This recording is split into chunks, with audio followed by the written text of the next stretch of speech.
what you want from this. Try to catch me by surprise. Tell me what you wanna see. Bring me to the edge.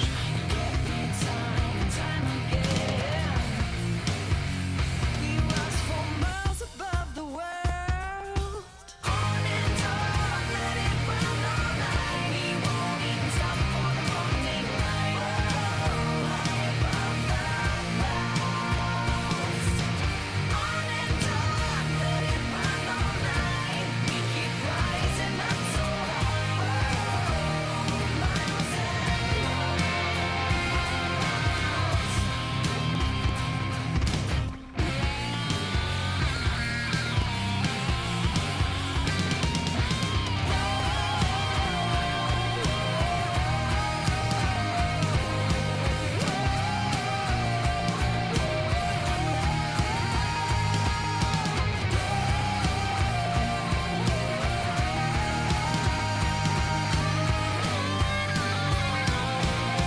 Turn it on, let it run all night. Won't even stop for the morning light. Oh, high above the clouds. On and on, let it run all night. We keep rising up so high. Oh, high above the clouds. On and on, let it run all night. We won't even stop for the morning light. Oh, high above the clouds. On and on, let it run all night. We keep rising up so high. Oh, miles and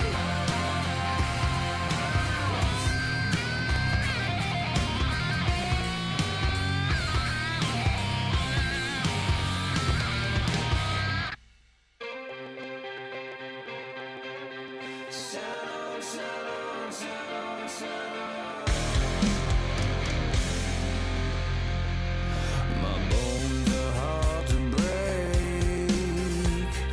I can feel when the earth begins to shake.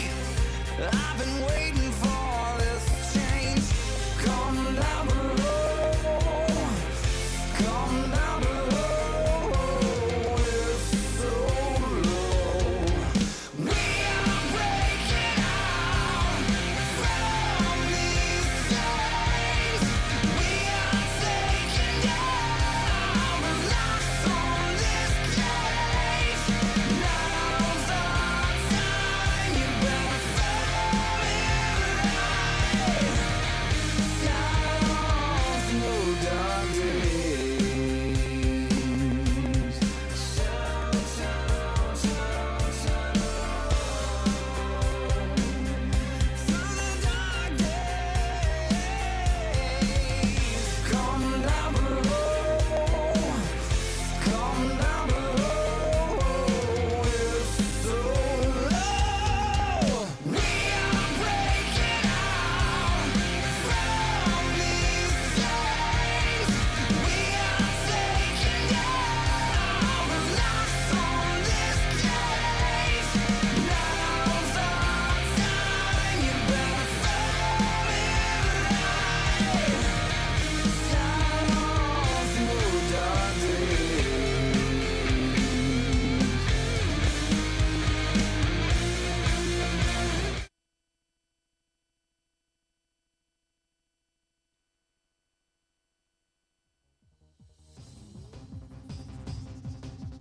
Panther Friday night on Tradio. Mansfield Summit pays a visit to Colleyville Heritage here at Mustang Panther Stadium. A 3-5A D2 battle tonight as both teams look to improve to 5-1 in district play. It's all coming up next. It's Panther Friday night on Tradio.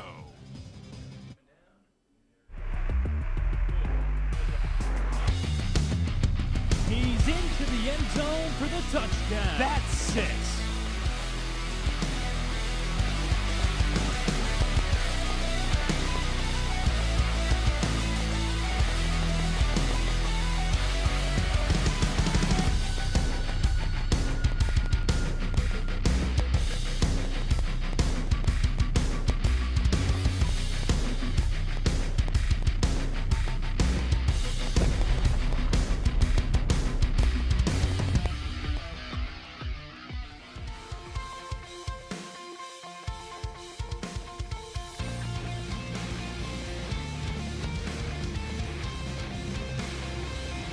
Panther Friday night on Radio here this evening. I'm Will Connerly, happy to be with you. Mansfield Summit and Colleyville Heritage in a district matchup. Will Connerly with you. No Shannon Brazil with us here this evening. However, the Panthers back home tonight. We have AJ Juarez as well with us, our executive producer and technical director tonight. Colleyville Heritage, they've won 4 of their last 5 games.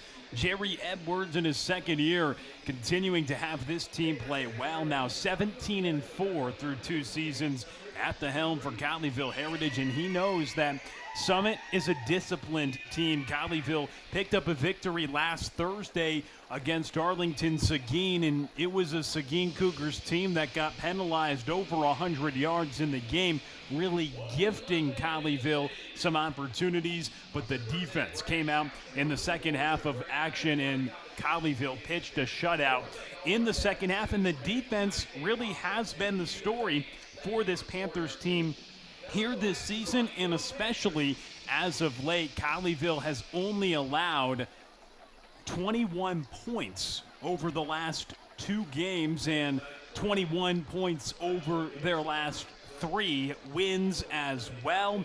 And so we'll see what they can continue to do on the defensive side. They had some big guys step up last week offensively as well.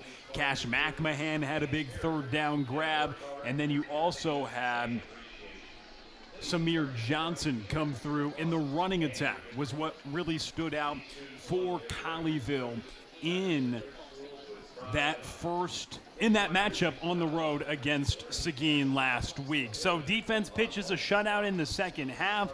And really a guy to highlight on the defense is Darian Lloyd coming into the game, leading the team in tackles. He has been a really physical player for this Colleyville team. 79 tackles for the senior linebacker, Darian Lloyd. And then Madden Williams as well, another linebacker on this squad. The Mike linebacker, 71. Those two have paced the way. Dax Hebeson coming off a game where he had a dozen tackles as well. And this team continues to create turnovers. 17 of them forced this season defensively.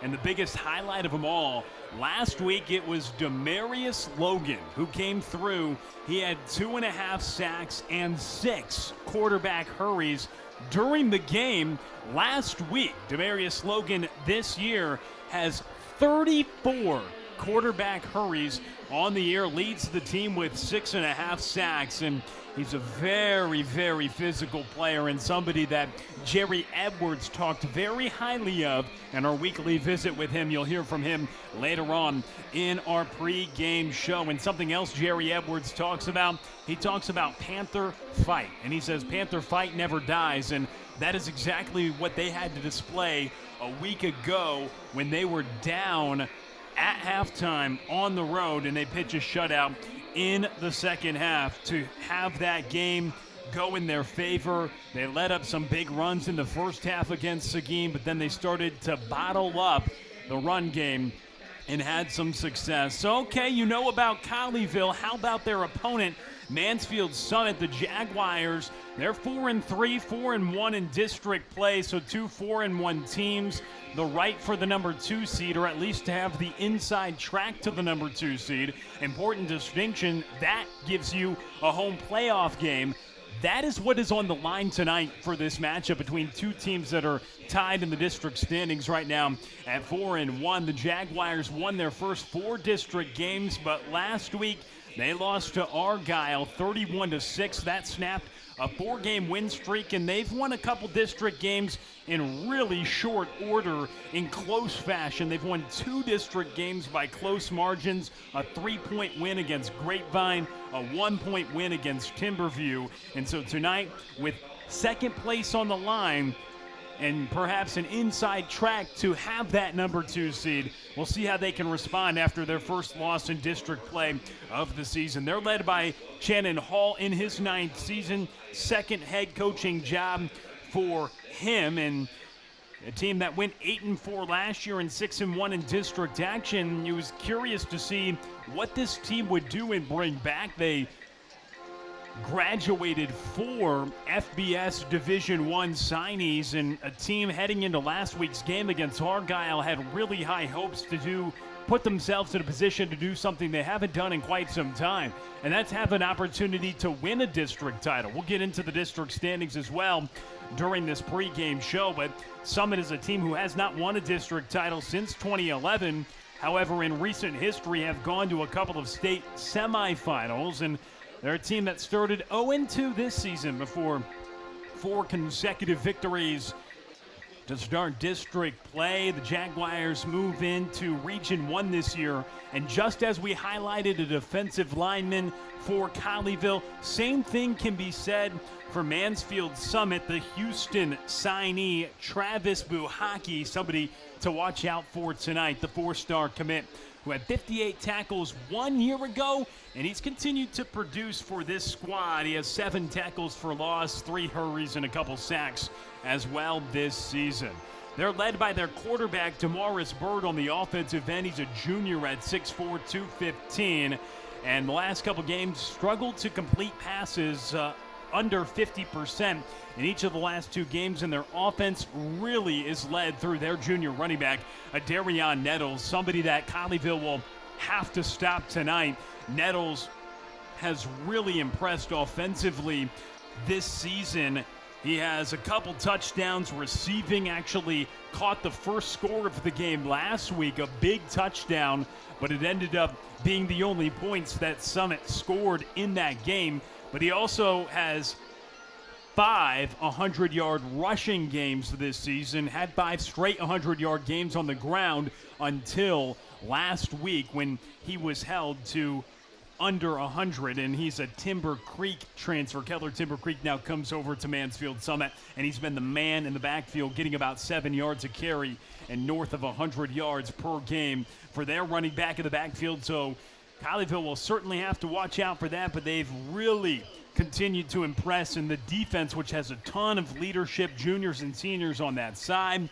Will continue to try to hold down this Jaguars offense that only scored 6 points last week, their fewest points scored in a game this season. 1 week ago, they had previously scored 21 plus in 5 straight weeks, leading into their loss at home against Argyle, who really just dominated that game. And we'll get into this as well, the standings. Argyle's just dominated in district play recently, and Argyle ran for 268 yards against Summit. Can Colleyville take a page out of that book tonight? And it's an Argyle team that's won 22 consecutive district games, and they're 83-1 now, going back to 2009 in district action, and 17-0 in district play since moving up to Class 5A in 2022. Again, Summit scored first on that 65-yard touchdown to Nettles last week, but that is all they got. Missed an extra point, missed some opportunities to put points on the board with field goals, and all in all, the Eagles had 31 unanswered, and they ran twice as many plays nearly, really controlled that game on the ground as we mentioned. So Shannon Hall really trying to change the culture for Mansfield. Summit's been there nearly a decade, trying to get this team in a position to make the playoffs.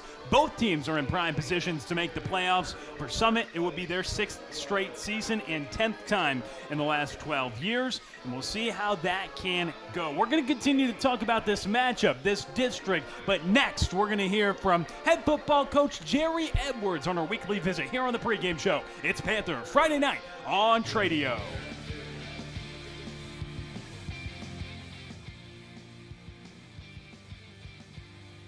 So come on, you got this. Fix that hair on the right. Just give me hands. Give me the vicious kitty. Perfect. Hey. Hey, you. 40-yard line. Big guy. No, the other guy.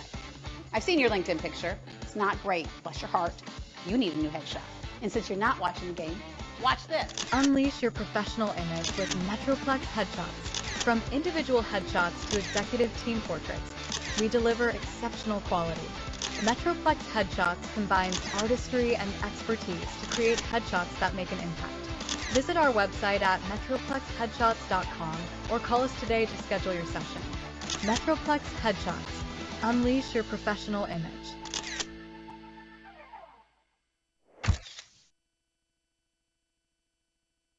clock is ticking. It's last call on 24s at Classic Chevrolet. As the #1 dealer in the world, a huge selection of 24s remain with model year-end savings, like new Silverados, $14,000 off MSRP. Or 0% APR is back. Time is running out to get model year-end savings before they're sold. New Silverados, $14,000 off MSRP will not last. Visit ClassicChevrolet.com now.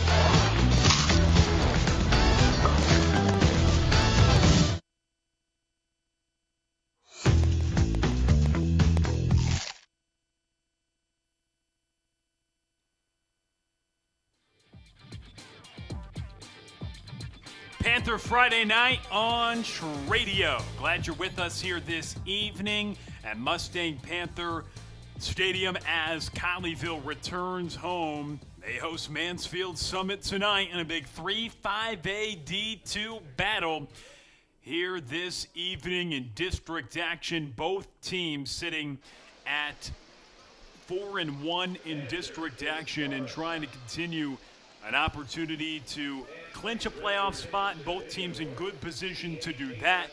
And what's on the line is if either team, whoever wins this game, they'll be in a great position to get the #2 seed. We're going to continue to break all that down for you. I want to share with you our weekly visit with head football coach Jerry Edwards. Back here on Panther Friday night on Tradio, joined alongside head football coach Jerry Edwards. Coach, your team returns home tonight, and you battle another squad that also sits at 4-1 in district play, a battle for the sole possession of second place within the district. And as your team comes home tonight, I want to start with last week. Your team comes out of the locker room and pitches a shutout in the second half. How was that Panther fight in that second half from your perspective to go on the road and get a big win against Seguin? Well, I knew we had done some good things in the first half. We kind of struggled moving the football a little bit in the first half. And then defensively, they came out and we're doing some things that they hadn't done in previous games. And so, at halftime, our coaching staff did a tremendous job of watching the video and making the adjustments we needed to make to slow them down offensively.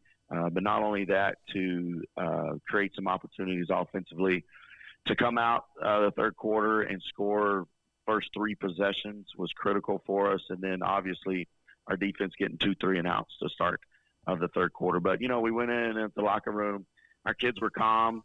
We knew that there was just a couple things we needed to fix, and then we'd come out and get it done in the second half. And I think our kids truly believed that, and they stepped up and executed really well third and fourth quarter. Off of that, with your defense performing at a high level and really across your last 3 wins, you've just surrendered 3 total touchdowns. And in the first half, Seguin got a lot of big explosive runs. You were able to bottle them up quite a bit. You obviously had that big turnover in the first half with Bryson Burgess and Madden Williams getting in there to force the fumble, and you take advantage of your defense, which has come up with some great turnovers. But overall, these in-game adjustments have been pretty impressive. What's been the key for the defense so far really clicking the last couple weeks? Well, there's a lot of veteran leadership on that side, and the guys that, fully understand our scheme and what we're trying to accomplish. The other night, you kind of alluded to, they had some big plays, and both touchdowns came off of long runs by their little tailback that, a linebacker or safety just kind of missed the fit that we needed to fit on. But, going into that game, they've been a big vertical passing threat, number 11 and number 1, big, tall receivers that they'd like to throw it deep to. So we kind of loosened up our secondary coverage to kind of protect ourselves a little bit, which made us a little bit more vulnerable in the run game. And so, but their game plan coming in was to, get a tight end wing set and try to smash mouse football. So second half, we rolled our safeties back down, got them back involved in the run game, and our corners kind of locked it down on the perimeter. But, our guys are resilient and they understand what we're trying to accomplish. I think our defensive staff does a good job of recognizing what's going on and making the adjustments we need to.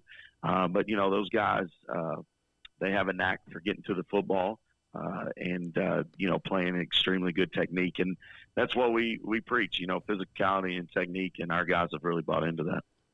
And speaking of the game tonight against Summit, their offense runs through their star running back. So is it a similar approach tonight in terms of what you did in the second half last week to stop the run? Well, here's, the difference between these two teams is, I don't think Seguin was super, super athletic, but a little bit undisciplined. They had 13 penalties in the game last week to our 2, and one of them was one we delay a game we took on purpose. And so, Summit, they're going to come in and they're not going to beat themselves. They're going to be a well-coached team, well-disciplined team. They're going to try to slow the game down, keep the score low. And so defensively, we got to get on them and get some 3 and outs and get the possession back to our offense, not let them go on long, sustained drives. That's kind of what limited our possessions the first half against Seguin is Seguin went on long, 12, 13 play drives before, we got a couple stops on 4th down. And it shortened that first half and limited the possessions that we had. And so we can't try to get into that type of game this week. Defense needs to go out and get the early stops. And our offense has got to get rolling. We can't wait to the second half. We got to get rolling because they are a good football team that's not going to beat themselves. And so we got to make sure that we handle our business. Love to stay on this side of the ball. I know the defensive side, the side you oversee, and one guy that really stood out last week at the end of the game, Demarius Logan creating pressure. And, at the end of the game, the final drive when your team just needs to make a stop to get the ball back and dissolve the clock, he comes into the backfield quite a bit. What have you seen out of the junior defensive end this season to make him so special? Well, he's a super freak athletically. He's super fast and he's long, and his numbers in the weight room jump out at you when he's going through the off season. But, a guy that's starting to figure out the position and getting better and better at it. We spent a lot of, early in this season, he's getting in the backfield, but the quarterback was able to get out. So we spent a lot of time talking about attack angles with him and how to approach the rush. But, he does give us fits. Him and Evan being on the same side, obviously that's a tough side to block. You got to double one of them because if you single block both are going to get in the backfield. And then working with our other, guys up front, making sure that they're setting the bookends and forcing those guys and letting our D-line rush. Defensively, it all starts up front. And then when those 4 guys are playing well, our defense is playing well. To flip it to the other side of the ball, speaking of sustaining drives, you started to do that in the second half last week, and just the run game in general with Gerard Wiley and Bryce Abraham, they both really went to work splitting some carries last week, and they both had success and really have had this season on the ground. What can you say about the offensive line coming together and really allowing this unit to pick up some chunks on the ground and sustain some drives? Yeah, they've done a really good job, and they've looked really good this week in practice. Offense is about timing, and, we got some veteran leadership on the offensive line, and they've done a really good job of opening up holes. And then, two backs that hadn't had a ton of varsity carries, as the season's gone on, I think everybody would agree they've only gotten better and better and better and better. And so they're seeing the holes a little bit better. Wendler, our H-back, has come in and done a good job as well. Opening up holes. But, like I said, on defensive side, it all starts up front. And those guys have been really good in the pass pro to give Bodie a lot of time, but they've been really good in a run game. And then as our backs are figuring out the position, they're starting to see the holes a little bit better and hitting it with a little bit more speed where you get those chunk plays. And I think Bryce and J-Rod have done a tremendous job, running behind those guys and getting the much-needed yards we need. And for your offense overall, the run game, as well as Nickwan Combi stepping up in the receiving game, 12 catches over the past 3 weeks, and he's really been a go-to guy for you. I know you talked about how you wanted to start quick. You came out of the gates last week taking a deep shot down the field. You eventually connected one with Combi, and he's been a vertical threat for you guys. Can you talk about his leadership and what you've seen from him in that receiver room? Yeah, we needed all our receivers to step up, when Blewett went down. And so, we've been on those guys talking about when your moment comes, make the big play. And so he did a tremendous job last week of catching a couple deep balls that put us in good field possession. But Cash McMahon had some big catches too to kind of keep the chains moving. And Samir had a big catch, keep the chains moving. So we need all those guys and, all 4 or 5 guys that rotate in at receiver to step up and have big catches and big moments because the more times we generate first down, we can get our run game going. It should open those guys up, and they got to be able to make the big catch when their number's called. Yeah, that's a really good point because it's not to say an unlikely candidate, but guys stepping up. Like you said, Cash McMahon, 9-yard catch on a 3rd and 7 to extend a drive last week. Same with Samir Johnson. These guys are stepping up in situations where maybe earlier in the year their number wasn't going to be called on 3rd and long. And to have guys step up and to also have your quarterback find confidence in those guys, that's exactly probably what you're going to be looking for as you progress towards the end of the season and get into the postseason. Yes, sir, absolutely. And that's what we've just been kind of, take what defenses give you, throw it to the open guy. And we have full confidence in everybody out on the field. And, we might not have the home run threat that we had with Braden Blewett, but, we just need to be methodical in what we do, grind defenses down and then pop a long run or we get a long catch with Combi or one of our other receivers and just start winding them down. And, and Bodie does a good job of keeping our drives alive. He scrambled a couple of times and got some first downs, and he got the first touchdown of the game on a scramble. And so those are the type of things that we just got to keep preaching. We're not going to score in one play, but, we need to be methodical in how we drive the football, take care of it, not create penalties, which I've been extremely proud of. I mean, coming in last week, we had one true penalty, and that was offsides on the kickoff. And so no false starts, no holding, nothing that's going to negatively impact our offense. They've been doing a good job. And I tell them all the time, I said, physicality and discipline wins a lot of football games. Final question for you, Coach. I know every week you say it's a big game when you get to line up and go play on the football field, but for a game of this magnitude, in the respect that 2 teams are tied in the district standings, one, what can you say about Mansfield Summit, their group, and what challenges they can bring, and what messaging do you bring to your team in a game where it could play into the district standings pretty significantly? Well, I know their head coach really well. We went against each other. He was the head coach at Shoemaker when I was the head coach at Harker Heights. And so I know him and his staff pretty well over the years. And so I know they're going to be well coached. They're going to be extremely well coached. They're going to bring a physical style on defense. They're going to run the football, take what they're given. And they're a lot like us, a disciplined team that's going to take advantage of what other teams give you, and they're good at making adjustments. And so, I just told our kids this week is, it's going to come down to execution because neither team is going to self-inflict wounds. Both are going to be physical. And so, where's the separation going to come from? Well, the separation is going to come from execution. Who can execute to a high level more consistently throughout 4 quarters?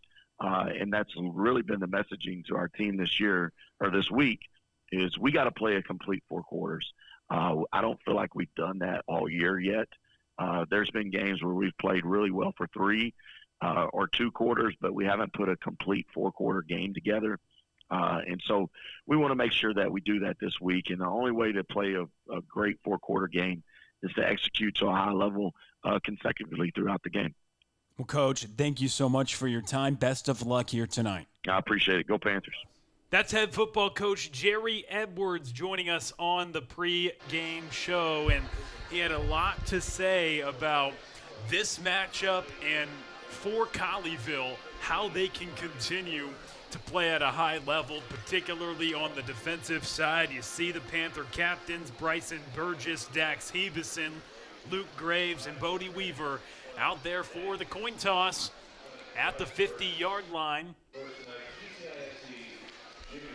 We'll get to see how this matchup will start. Again, a pair of 4-1 teams in 3-5A D2 action. This realignment did neither team favors. And so Colleyville appears they win the toss. They defer to the second half. Looks like they'll put that Panther defense out on the football field to start this ball game off and defer to the second half. The second half last week is where they really performed at a high level. Well, we'll take a quick timeout. We'll give you the starting lineups after this. You're watching Panther Friday Night on Radio.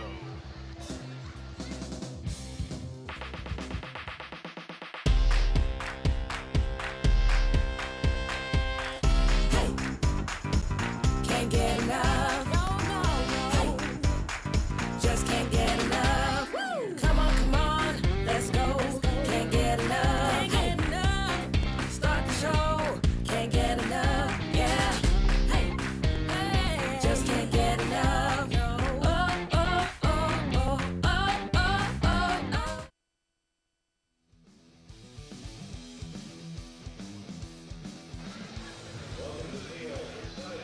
Panther Friday Night on Radio, and the Colleyville Heritage Panthers getting ready to run out on the field as they return home tonight. And they host Mansfield Summit in a big matchup, the Jaguars and the Panthers.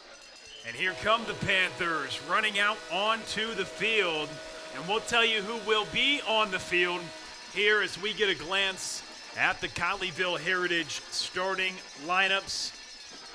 First, we look at the big guys up front who really led the way for this offense in the rushing attack. 38 rushing attempts last week to just 13 passing attempts. Parker Leatherwood, Chandler Sampson, Jaden Griffin, who's done a great job, Tucker Perryman, and Wes Dalio Kubik up front for the offensive line. The receivers, Nick Wankambi, Samir Johnson, and Trevi Prysha, along with Bodie Weaver, Gerard Wiley, and Luke Graves in the backfield. For the Panthers' defensive front, Demarius Logan and Evan Nayetta find a better side of the defensive line. It'll be hard to do. Nehemiah Ole-Iwola at nose tackle, and then Matthew Udemba at defensive end. They've got a lot of guys who mix in on that side. This probably the strongest part of the defense. Dax Hebeson, Madden Williams, and Darian Lloyd. They have been tackling machines, and a lot has opened up because of how it all starts up front in that Jerry Edwards 4-3 scheme. And then the secondary's been pretty tight. Jaden Hall, Bryson Burgess, who had the fumble recovery last week. You also have Deidre Gaines, number 4, and Hayden West, who leads the team in interception. So that is the starting lineup for Colleyville on both sides of the ball. We'll throw it down to the field here in just a moment for the national anthem, and we get ready for kickoff here on Panther Friday Night on Radio. Thanks for tuning in on YouTube. Drop a comment. Let us know where you're listening from, and we'll be sure to shout you out during the broadcast. But now we'll send it down to the field and carry the national anthem for you here at Mustang Panther Stadium.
job on the national anthem. We're ready for kickoff coming up in just a moment here on Panther Friday night on Tradio. I'm Will Connerly alongside AJ Juarez, our producer this evening. The Panthers in all black on the near sideline where their home fans are as they return home here to Mustang Panther Stadium after getting a victory last week on the road at Seguin. Arlington Seguin, they picked up a win last night. They put 57 points on the board over Everman. So now there's 3 teams in 3-5A D2 with 4 wins. Seguin, Colleyville Heritage, and Mansfield Summit. But for Heritage and Summit, they each have 2 games remaining. Just 1 left in the season for Seguin, and it will be against Mansfield Summit as they're on their bye next week. The Argyle Eagles, they're 5-0 atop the district. They play Burleson tonight. And then you have Timberview and Grapevine in action as well. The Colony, Everman, and Grapevine have been eliminated from playoff contention, so the final 4 spots are going to come down to Argyle, Arlington, Seguin, Colleyville Heritage, Mansfield Summit, Mansfield Timberview, and Burleson. However, Burleson's hopes tonight could evaporate with a loss to Argyle, who has been very impressive within district play. So a big matchup tonight, 2 4-1 teams in district action. Ryan Zuckert has it teed up. He boots it off, and we're underway here on Friday night. Glad you're with us as the Mansfield Summit Jaguars offense will head on out to the field. And the Colleyville defense that pitched a shutout last week in the second half starts on the field. Big to watch the guys up front, Nehemiah Ole Iwola, along with Demarius Logan, Evan Nayetta, creating a ton of pressure for this group, along with Matthew Udemba. That starting front going to be crucial tonight to try to contain Darion Nettles, one of 3 in the backfield. He's the running back. The quarterback is Damaris Bird. Bird gets the snap, and it's handoff left side, plenty of space, and a big run up to the 40-yard line. It's not Nettles on the carry. They give it off to their second-string running back, Ogamolaban Dadu, and the sophomore running back, just his 8th carry of the year, or 13th carry of the year, check that. Only had 45 yards on the season coming in. Is able to pick up a first down and get it all the way up to the 39-yard line. So a 14-yard pickup for Dadu on the initial attempt. They go right back up the gut to Dadu again, and he does not go down on the initial contact. Eventually, Ole Iwola wraps him up. So a couple carries for Dadu, the sophomore running back, to start the ball game. See Bird in the backfield with Nettles and Dadu, and they give it off to Dadu, and Lloyd had the initial hit, but it took 5 Panthers to eventually wrestle down the sophomore running back. He's getting about 3.8 yards a carry. His 13th and 14th carries of the year, though, here in the 8th game of the season for Summit. Bird now back to pass on the play action. He wants it all down the field, and it's incomplete. They were going down looking for Dominique Young, and a flag flies in coverage. Looks like a pass interference penalty against Colleyville. And that is the call. Jaden Hall gets tagged with the pass interference in single coverage against Dominique Young, who has 153 yards receiving on the season. The 3rd leading wideout and leads the team with 5 touchdown receptions. And Damaris Bird taking a deep shot. It's how Summit started last week, a 65-yard touchdown on their opening drive against Argyle. That was all the points they got. Colleyville brings a blitz, pitch it back to Nettles, and he gets to the edge to gain a yard before Hebeson forces him out. Sets up 2nd and short. Opening drive here for Summit. They try to get it off to the edge to Nettles. Another look at the play. Colleyville brought the pressure. Darian Lloyd, who has been so good at getting into the backfield this year, 7 tackles for loss, second on the team, was sniffing another one, but instead it's a second down and about 8 yards to go after a pickup of just 1.5 yards. 3 in the backfield with Bird in the gun. And they give it to Nettles, his first carry, and he runs right through the Panther defense to the second level before Bryson Burgess and Dax Hebeson combine on the tackle, but that picks up a first down. As the ball's up to the 23-yard line. The Jaguars offense looking good early. A couple nice runs, and they're running right through the teeth of this Panther defense to start this ball game off. Colleyville diverted to the second half. Now 1st and 10 from the 23-yard line for the Jaguars. Another handoff, holes being created, and Dadu gets the ball right up the gut again. Jaguars committed to the ground, and the sophomore running back, just 12 carries on the year coming in. He's got 3 pretty good ones on this opening drive. And look at the hole created here for Dadu. A lot of attention to Nettles, their lead back, who's got 111 rush yards per game. But instead, it's Dadu who picks up the first down. A 1st and 10 right at inside the 15-yard line. And Bird's going to keep it himself on the option, and he runs into the end zone for a touchdown. A 14-yard rushing score for Mansfield Summit. They march it right down the field, all on the ground. Got helped with a pass interference, and they score a TD. A 6-0 lead for the Jaguars. And man, he thought, and the Panther defense thought it would have been a give off to Nettles. Instead, Damaris Bird rushes for his 3rd score of the year.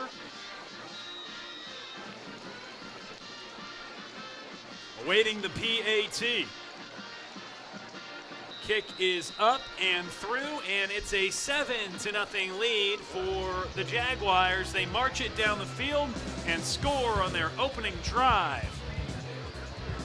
We'll be right back. You're watching Panther Friday Night on Tradio. Do you have a dream of having a pool and a backyard oasis? Well, it's time to talk to the professionals at J. Caldwell Custom Pools. From new construction to remodeling to service and maintenance, J. Caldwell Custom Pools is your custom pool builder and outdoor living design expert, serving you with 2 locations, Hudson Oaks and Fort Worth, because life is too short for ordinary backyards. Dive in and find out more at jcaldwellcustompools.com.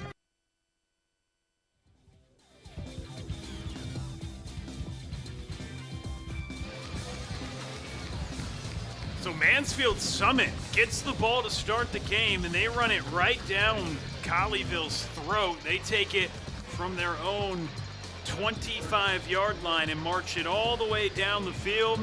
An 8-play drive, 2:46 off the clock, and capped off by a 14-yard touchdown from their quarterback, his lone carry of the drive.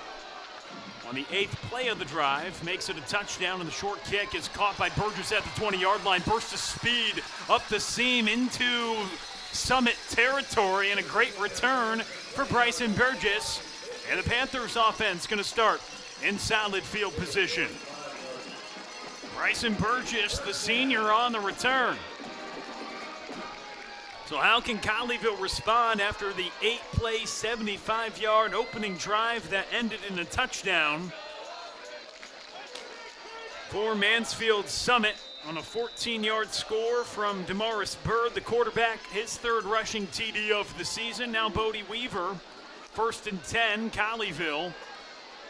And Weaver keeps it himself as Colleyville starts at Summit's 45-yard line. And Weaver keeps it himself for a pickup of about 4 yards for the junior quarterback.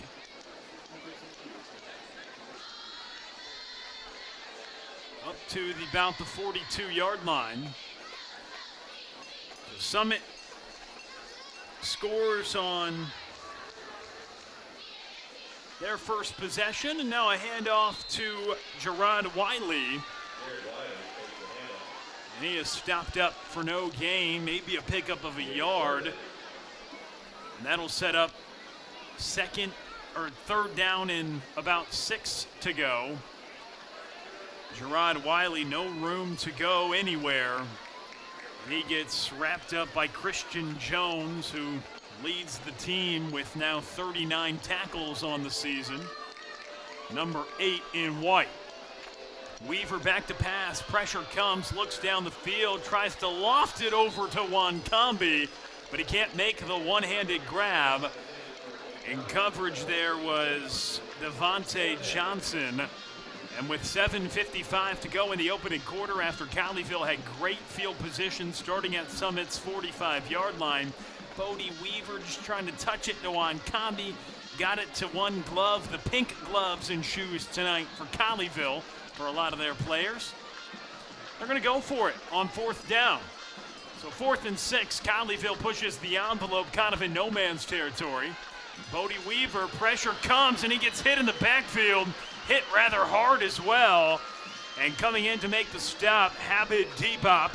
And he comes in for the tackle and sacks Bodie Weaver on 4th down. A turnover on downs, and ball right back into the hands of Summit. Just rushing through the backfield and getting on top of Bodie Weaver was Habib Diop. And the senior outside linebacker brought the blitz and got the sack to put Colleyville's defense right back on the field. Summit starts at midfield, leading 7-0, and the Jaguars back to it. Ran it right down the Panthers' throat on their opening drive. And Bird gives it off to Nettles, met by Madden Williams for a gain of 2 yards. Burgess on the stop as well. 2nd and 8 upcoming from Colleyville's 48-yard line.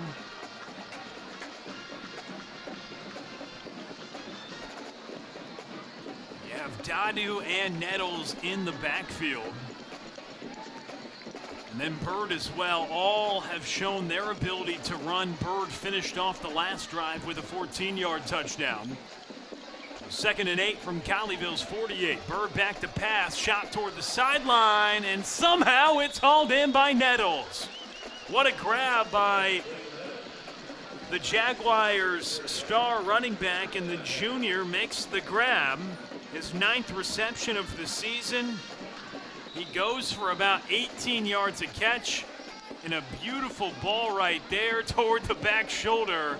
And he's able to make the grab despite Lloyd with very close coverage to pick up a 1st down, 1st and 10 for Summit from the 30-yard line. Bird back to pass again, looking toward the near sideline, flies it toward the end zone. It's incomplete. Ian Gebhardt, the intended target. But Hayden West in tight coverage in the end zone to make it 2nd and 10.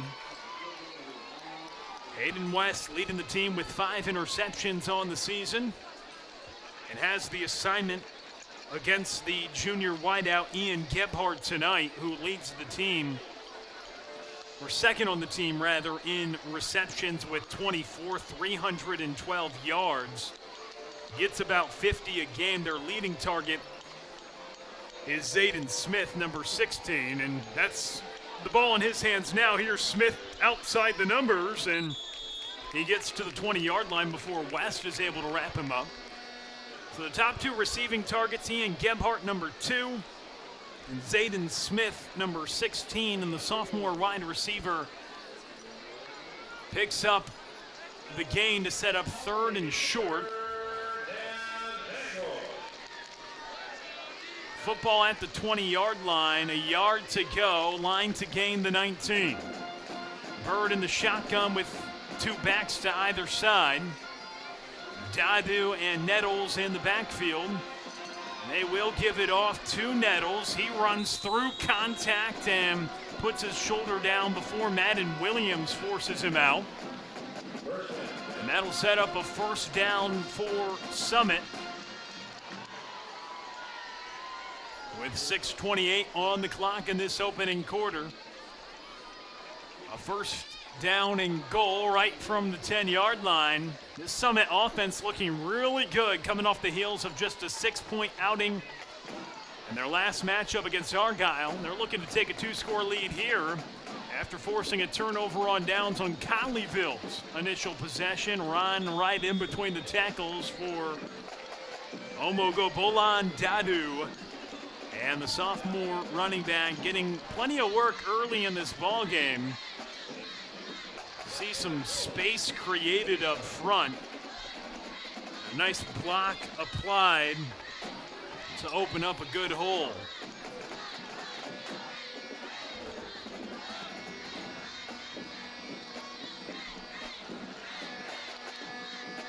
Direct snap to Nettles. Finds the edge, finds the end zone. An 8-yard rushing touchdown for Ian Gebhardt. A direct snap to their wide receiver, and the junior runs it in for a touchdown. His 3rd touchdown of the season, his first on the ground. And the junior wide receiver lined up in the backfield. They go direct snap to him, and he finds the edge untouched into the end zone from 8 yards out. So back-to-back scoring drives for Summit to start this ball game. It was a bad snap, though. Hopping on it was Gebhardt, the man who just scored, and it didn't allow an opportunity for R.J. Hafcher to convert the extra point, but offsides was called against Colleyville, so Summit will have a mulligan to put the 14th point on the board. It is 13-0 in favor of Summit right now, and they'll have a chance to re-kick after Colleyville was offsides. Wondering if they were going to think about going for it now that they get the ball half the distance to the goal, but just makes it for a shorter PAT, and it is converted by Hafcher. The sophomore is true on the extra point. So Summit takes control. They're up 14-0 first quarter. 5:48 to go in quarter number 1. You're watching Panther Friday Night on Tradio.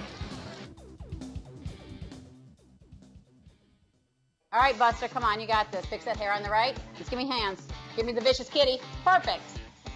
Hey. Hey, you. 40-yard line. Big guy. No, the other guy. I've seen your LinkedIn picture. It's not great. Bless your heart. You need a new headshot. And since you're not watching the game, watch this. Unleash your professional image with Metroplex headshots. From individual headshots to executive team portraits, we deliver exceptional quality. Metroplex headshots combines artistry and expertise to create headshots that make an impact. Visit our website at metroplexheadshots.com or call us today to schedule your session. Metroplex Headshots. Unleash your professional image.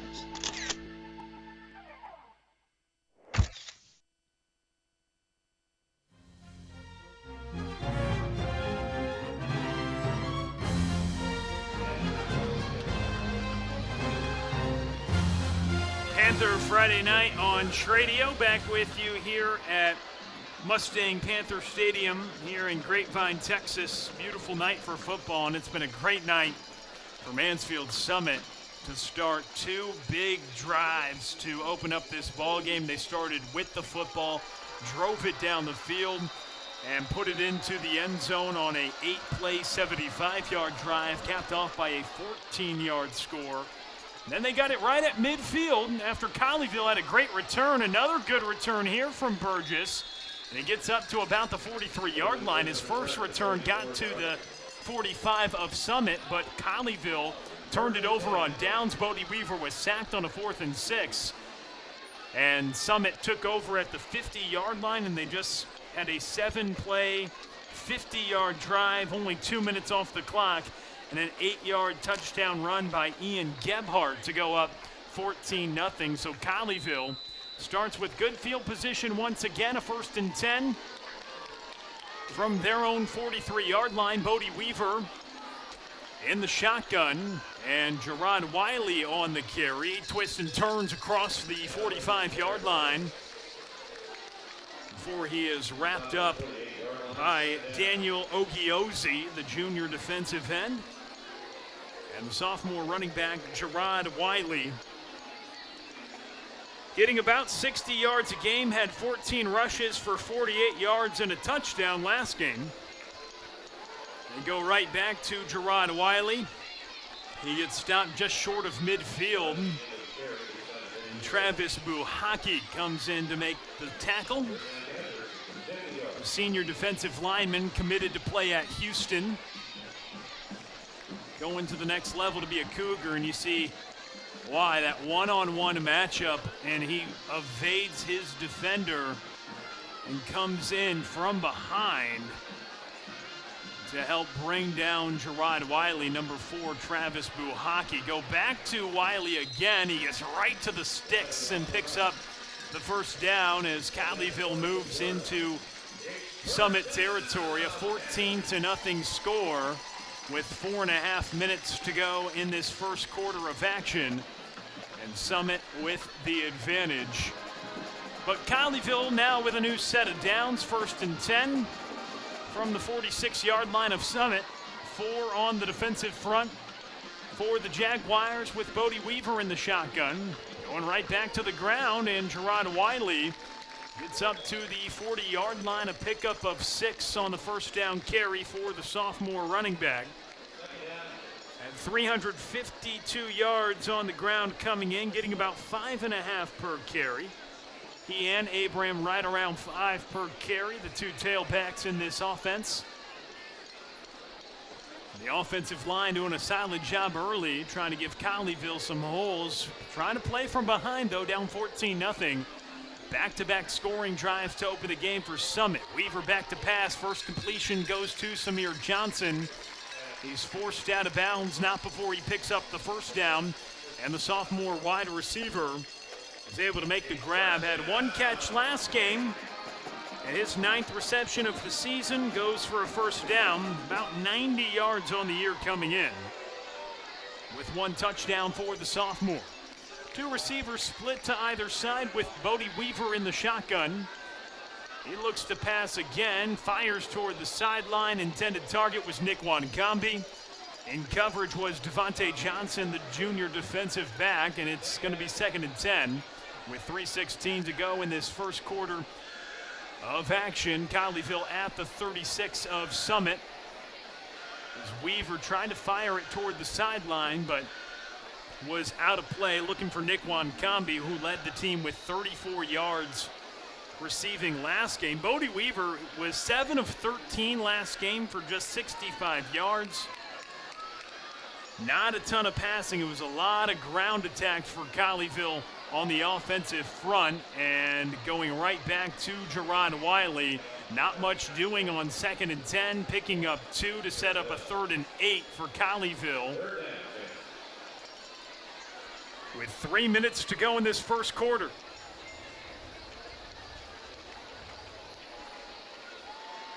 Bodie Weaver in the backfield with Gerard Wiley. 4 on the front for the Jaguars. Do they bring pressure? They do. Full blitz here. Bodie Weaver gets sacked once again. Travis Buhaki coming up big in the backfield. And he sends Bodie Weaver down to the turf once more. And Colleyville going to face a 4th and about 15 yards to go as Weaver gets sacked for a 2nd time on the 2 clear passing downs in this ball game. 4th and 6 and then 3rd and 8.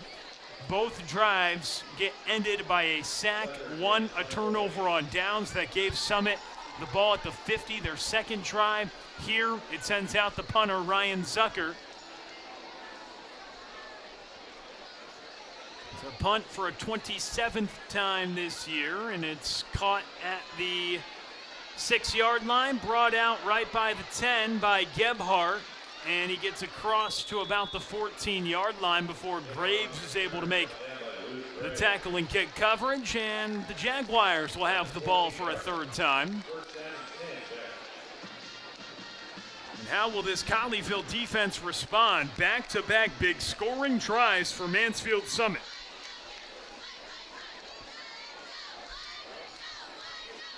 If you're just joining us, the Jaguars started with the ball, drove it down 75 yards for a score on the ground, Colleyville got it, turned it over on downs, gave the Jaguars the ball right at midfield, and they had a score as well. Now starting from their own 15-yard line, a give off to Nettles, and he cuts against the grain to get up to the 20 before he's pushed down by Madden Williams.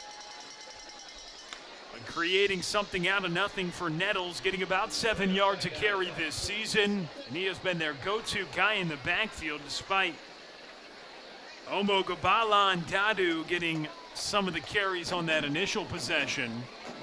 It sets up second down and about 6 yards to go after the pickup of 4. Just a minute 15 left in this opening quarter, and they pitch it back to Nettles once again, and he gets up to about the 25-yard line, right at the line to gain.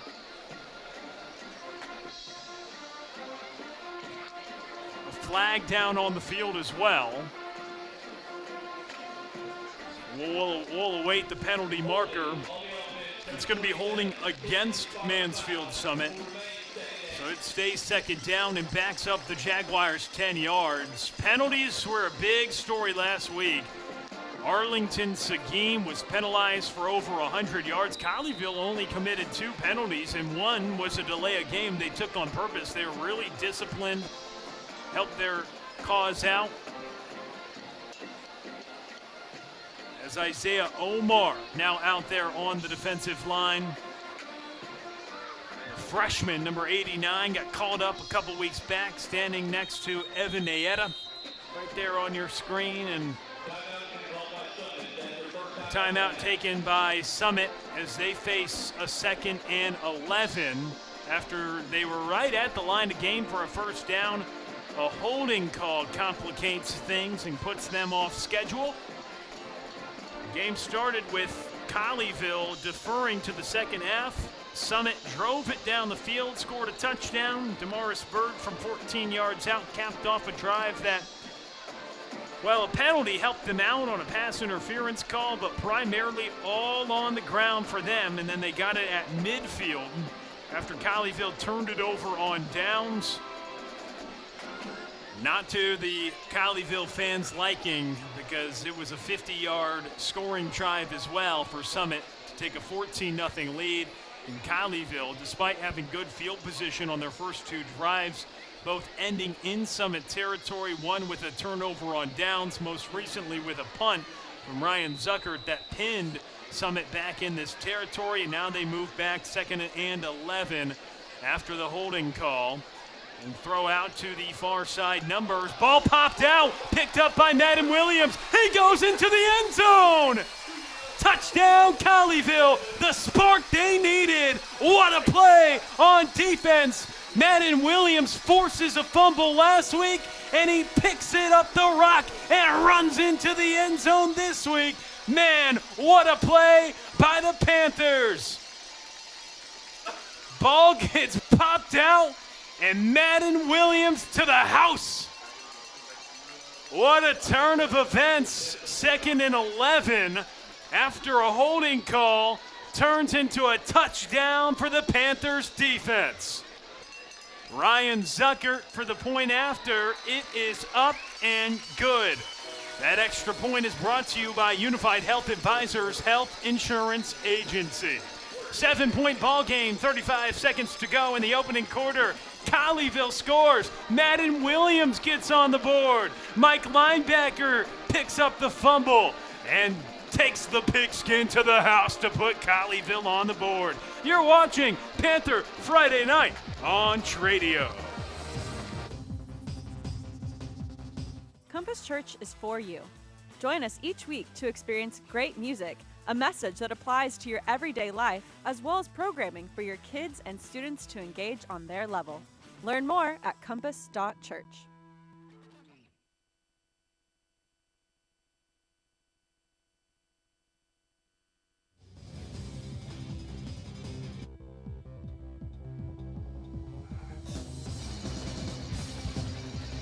The Colleyville Heritage Panthers get on the board. And they get on the board from Madden Williams. He has a couple forced fumbles on the year. Right there, right place, right time.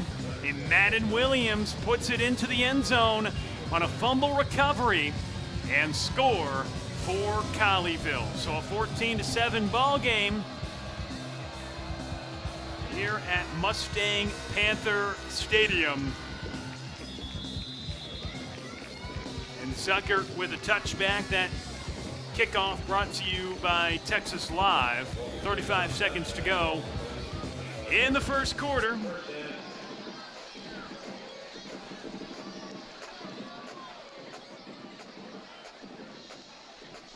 Madden Williams with the touchdown.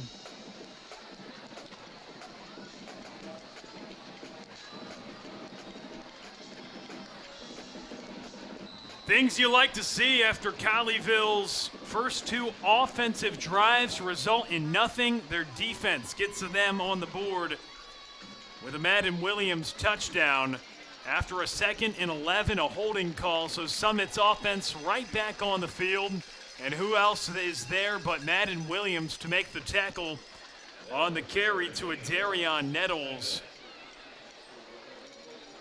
And that's going to bring us toward the end of this first quarter as that first down carry, nothing doing.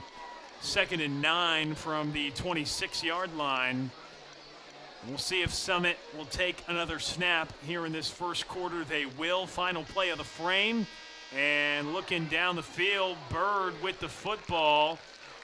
And he moves forward. Pyle continues to move. Bird unwilling to go down before Udemba forced him to hit the turf, and a good gain by the quarterback to set up a 3rd down when we come back. Teams will switch sides. Beautiful night for football here in Grapevine, Texas. Glad you're with us on Panther Friday night. On Tradio, 2 teams battling for 2nd place in 3-5A D2 district action. Panther Friday night on Tradio continues. 2nd quarter on the menu next.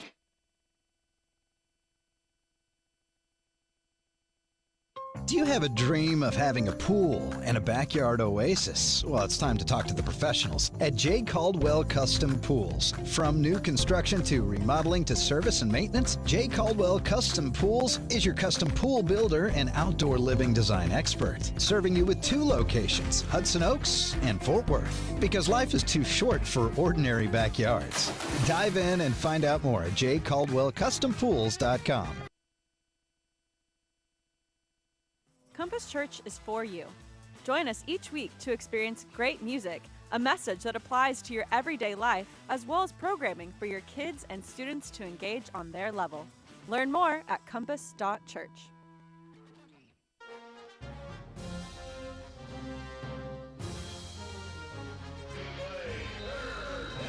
Panther Friday night on Tradio, 3rd and short for Summit. With the football, it's a Darion Nettles who scoots to the outside and lunges across the 35-yard line to pick up the 1st down on 3rd and 4. Giving it off to the backfield, Ian Gebhardt, along with a Darion Nettles, Omogobalan Dadu, and the quarterback, all being candidates to tote the rock tonight for Summit, who score on their first 2 drives, but their 3rd drive, the 3rd play, it's a Madden Williams touchdown. Colleyville got on the board with a defensive score and movement up front. A flag flies from the secondary. And this is going to be the 2nd penalty committed on the Summit offense in as many drives. That'll back them up. Their first drive, they were aided by a pass interference call and a deep shot down the field. They went 75 yards and scored on their opening drive. 2nd drive got it at the 50 and scored as well, but their 3rd drive resulted in a lost fumble and score. Madden Williams picked it up and ran it into the end zone, but a 1st and 15 now for Summit, and a handoff to Ian Gebhardt. Not a guy who's got a ton of carries this year. He has 3 tonight. He just had 3 on the season coming into this ball game as we're in the beginning stages of quarter number 2, and it sets up a 2nd and 10 as they gain back the 5 yards lost on that false start penalty. Alongside A.J. Juarez, I'm Will Connerly. Panther Friday night on Tradio here in the 2nd quarter of action. Snap directly there to Ian Gebhardt once again, and he's got space across the sideline. He gets inside the 45-yard line, and another burst of speed using their talented wide receiver in the backfield quite a bit tonight. And Ian Gebhardt with a block ahead, block applied there by the running back, Darion Nettles, who has certainly been the bell cow for them this season. And they pick up the first down into Heritage territory. 1st and 10 from Colleyville's 45-yard line. A lot of creativity out of the backfield for Summit. 2 4-1 teams. Big playoff implications here tonight in 3-5-8 D2 action. And across the state of Texas, one of the toughest districts in the entire state, certainly in 5-8 D2, with the likes of Argyle atop this district, a team that hasn't lost a district game. Arlington, Seguin, Colleyville Heritage, and Mansfield Summit both at 4-1. And to just get in the playoffs out of this district, an absolute gauntlet as Nettles goes for just a yard. Logan makes a tackle. Marius Logan, number 13, in the black uniform. If Summit gets into passing situations, a timeout is taken. Once again, we'll keep it with you on Panther Friday Night on Tradio. Again, live here on YouTube. Let us know where you're tuned in from, and we'll be sure to mention it during the broadcast tonight. But a timeout called, and for Summit, they've had their way on the ground tonight. But if Colleyville can get Summit off schedule, the pass rush was able to get to Summit, and then he had the weird fumble on 2nd and 11. Madden Williams was in the right spot at the right time to get the score. But that is the spark that Colleyville needed after their first 2 drives. Offensively got nothing. They got into Summit territory, but that was thanks to good field position off of Bryson Burgess kick return. Pressure comes into the backfield. Bird evades it, and he runs across the field. Man, a little trickery there for Damaris Bird, and the quarterback takes it for a first down. Damaris Bird, the junior quarterback, using his legs as well. Only gets about 15 yards a game on the ground. Right there, you wouldn't expect it. Tucks it and runs himself again, breaks a tackle, and picks up the first down. Had a 14-yard score on the initial drive for Summit. Then Ian Gebhardt ran it in from 8 yards out. And a 1st and 10 from Colleyville's 34-yard line. A run in between the tackles right up the middle. And forward progress for Darion Nettles. Maybe gives him a half yard. They line him up right at the initial line of scrimmage, so it stays pretty much no gain. 1st and 10 from Colleyville's, or 2nd and 10 from Colleyville's 33-yard line. Here for Mansfield Summit, coming off just a 6-point outing last week. Their offense puts points on the board on the first 2 drives. They cough it up, and Colleyville scores a touchdown on defense to make it 14-7.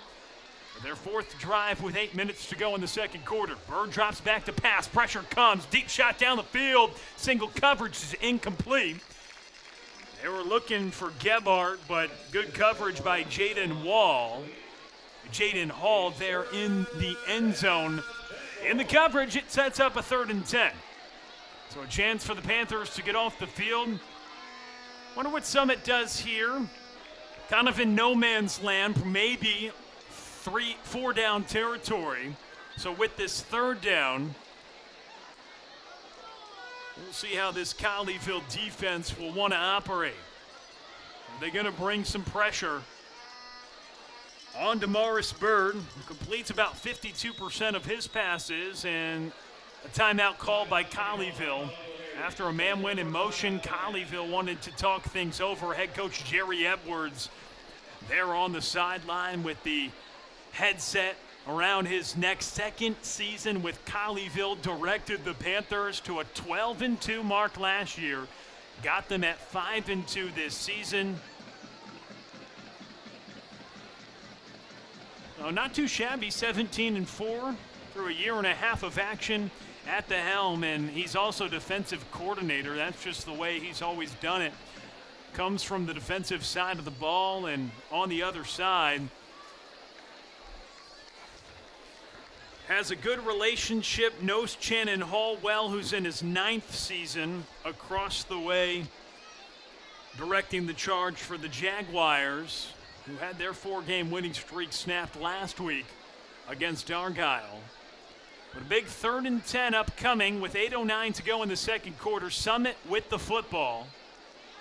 It's Panther Friday night on Tradio. Had their lone Thursday night game a week ago when they picked up a win on the road against Seguin. And the winner of this game tonight, a lot on the line because you get the tiebreaker against the other team that's going to be your stiffest competition to probably get the 2 seed. Why is that important? Well, getting a top 4 seed is important to get into the playoffs. Top 2 seed, you get that first round at your friendly confines at home. Bird gets the snap on 3rd and 10. Throws it down the sideline, drops a dime for a touchdown.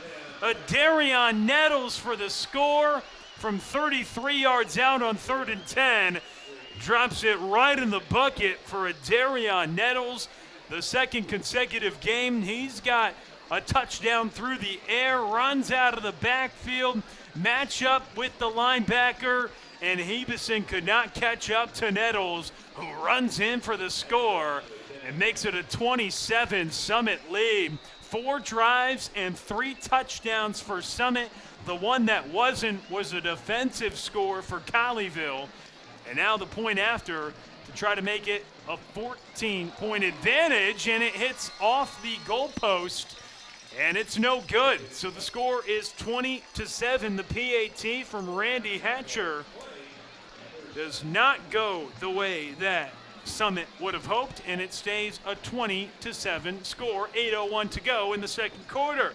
We'll step aside. You're watching Panther Friday night on Tradio. Colleyville to get the ball back when we come back.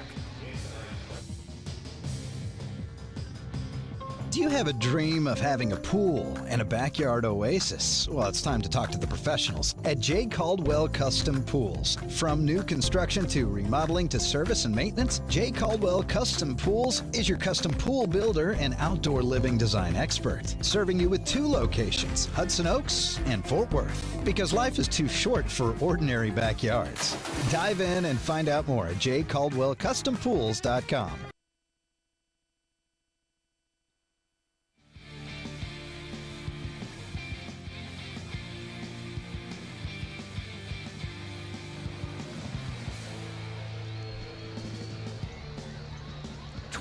The score. Summit puts another score on the board, the 3rd different Jaguar to find the end zone tonight. Darion Nettles, their main man,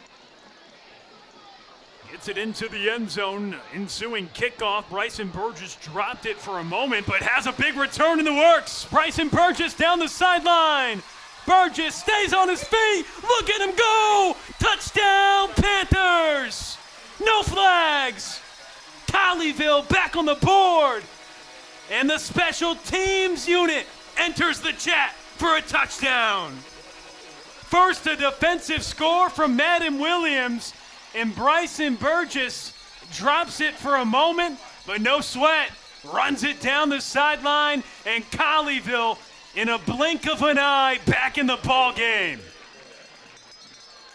Fireworks in the first half tonight here in Grapevine, Texas. And your Unified Health Advisors Health Insurance Agency point after is true. 20-14, Colleyville right back in it. They answer quick. And Colleyville just down by a touchdown. We'll be back in a moment. You're watching Panther Friday night on Tradio. 93 yards for Bryson Burgess.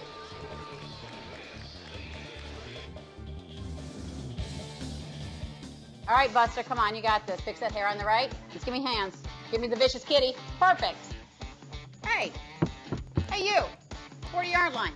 Big guy. No, the other guy. I've seen your LinkedIn picture. It's not great. Bless your heart. You need a new headshot. And since you're not watching the game, watch this. Unleash your professional image with Metroplex headshots. From individual headshots to executive team portraits, we deliver exceptional quality. Metroplex Headshots combines artistry and expertise to create headshots that make an impact. Visit our website at metroplexheadshots.com or call us today to schedule your session. Metroplex Headshots. Unleash your professional image.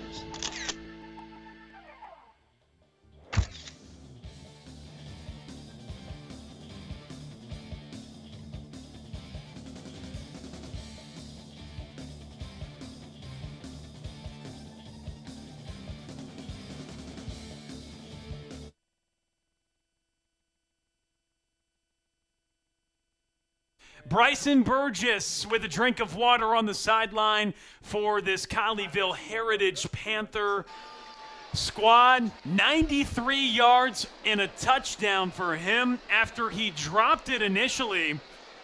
He took it all the way for a score in Colleyville. That's one way to respond to a 10-play, 75-yard drive by Summit that ended with a 33-yard touchdown reception from Adarion Nettles, their junior running back, who has a dozen touchdowns on the season, 9 on the ground, and his 3rd through the air.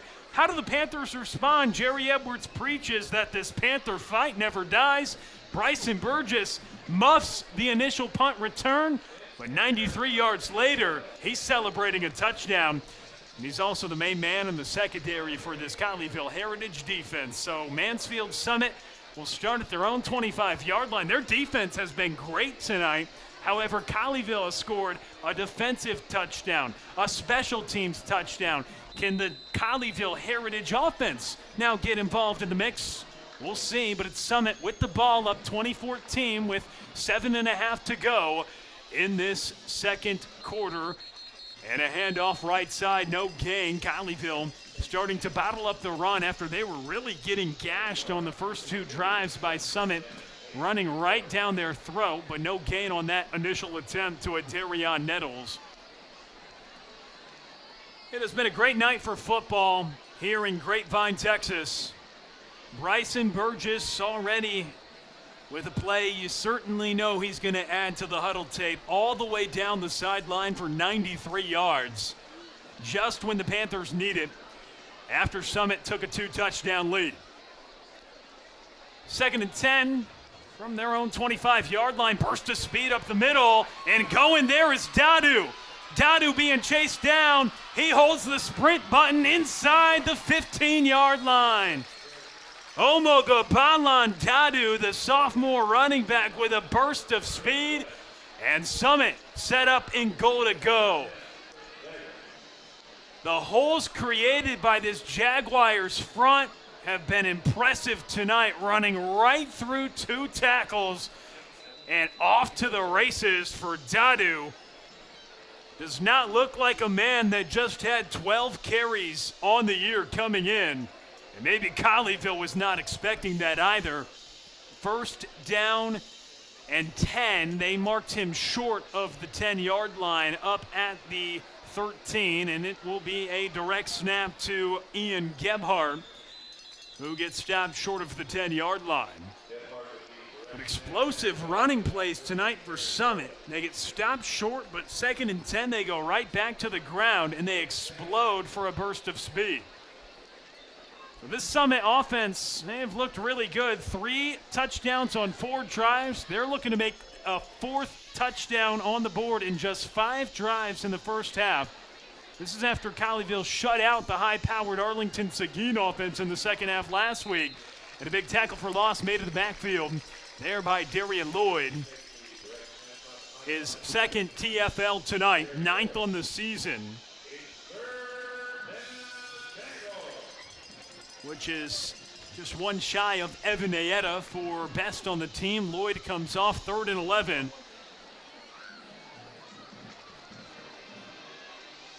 From the 14-yard line, after they get Summit behind the sticks. Colleyville looking for a stand in the red zone. Berg gives a handoff up the middle to Dadu, and Williams comes in to make the tackle. Evan Ayetta with the initial hit. With under 5 minutes to go in the second quarter, Summit leads 2014 with the ball in the red zone, and now 4th and about 11 yards to go after no gain on the ground from Dadu. Initially got hit there by Matthew Udemba. But it's taken more than one Panther to wrap up these backs tonight for Summit. So big 4th and 11. Bird back to pass. Looks toward the sideline. It's picked off.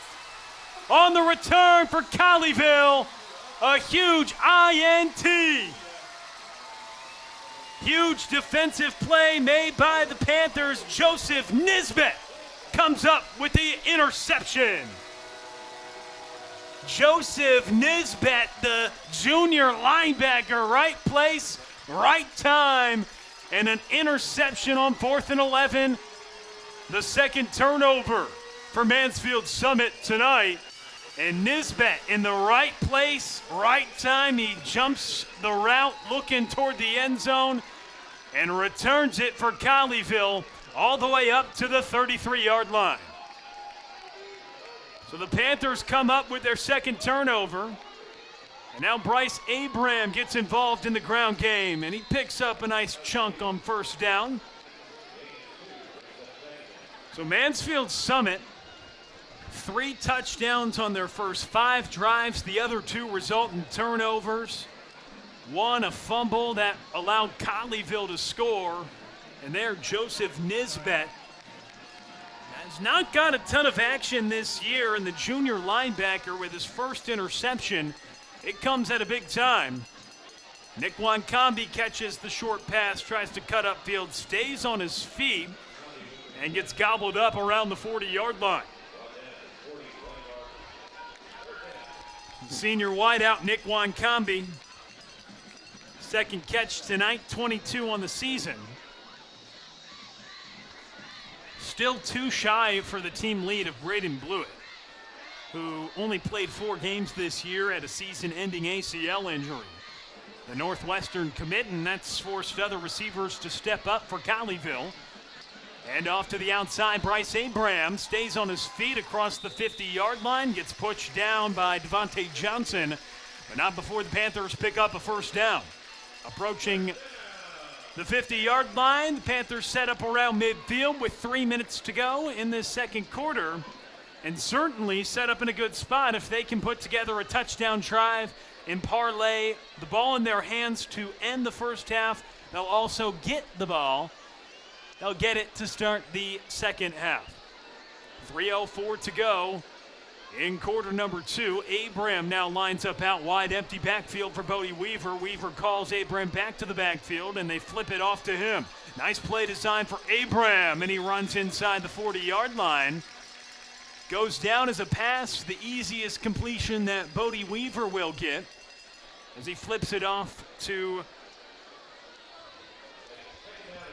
the running back Bryce Abram, and the senior with a decent gain. A pickup of 9 to set up second and a yard to go. 2.5 left in the first half.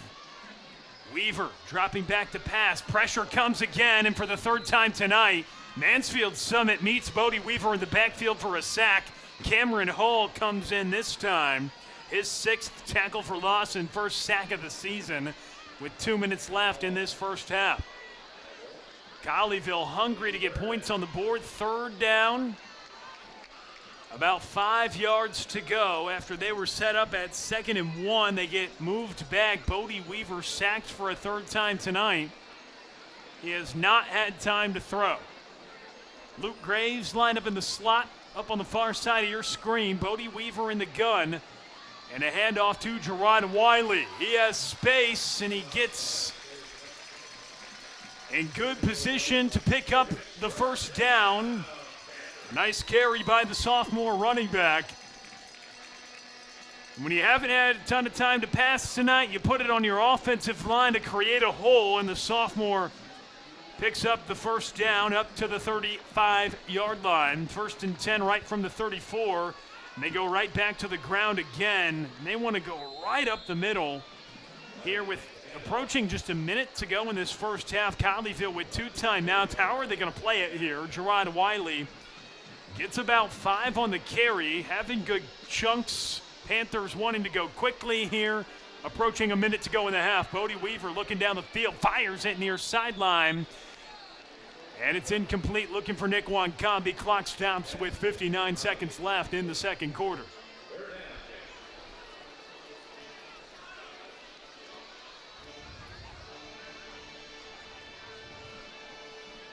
Nick Wankambi and the Panthers offense face another 3rd and 5. Bodie Weaver already been sacked 3 times in this first half. Certainly looking at 4-down territory on a 3rd and 5 from the 30. 59 seconds to go. Wendler goes in motion. Bodie Weaver throws it over the middle. It's hauled in by Nick Wankambi. Breaks a tackle, and he's into the end zone. Nick Wankambi for the touchdown. A 34-yard score, and the Panthers with a chance to take the lead on the PAT. Nick Wankambi making plays after the catch.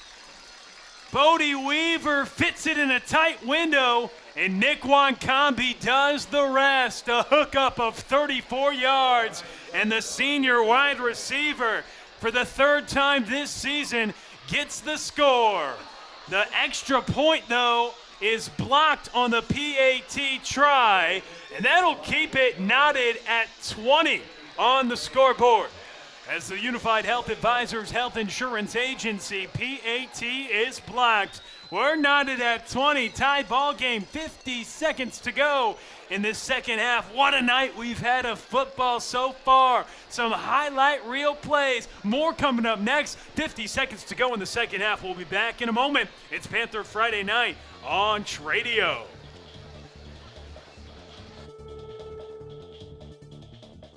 Do you have a dream of having a pool and a backyard oasis? Well, it's time to talk to the professionals at J. Caldwell Custom Pools. From new construction to remodeling to service and maintenance, J. Caldwell Custom Pools is your custom pool builder and outdoor living design expert, serving you with 2 locations, Hudson Oaks and Fort Worth, because life is too short for ordinary backyards. Dive in and find out more at jcaldwellcustompools.com.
$50 seconds to go in this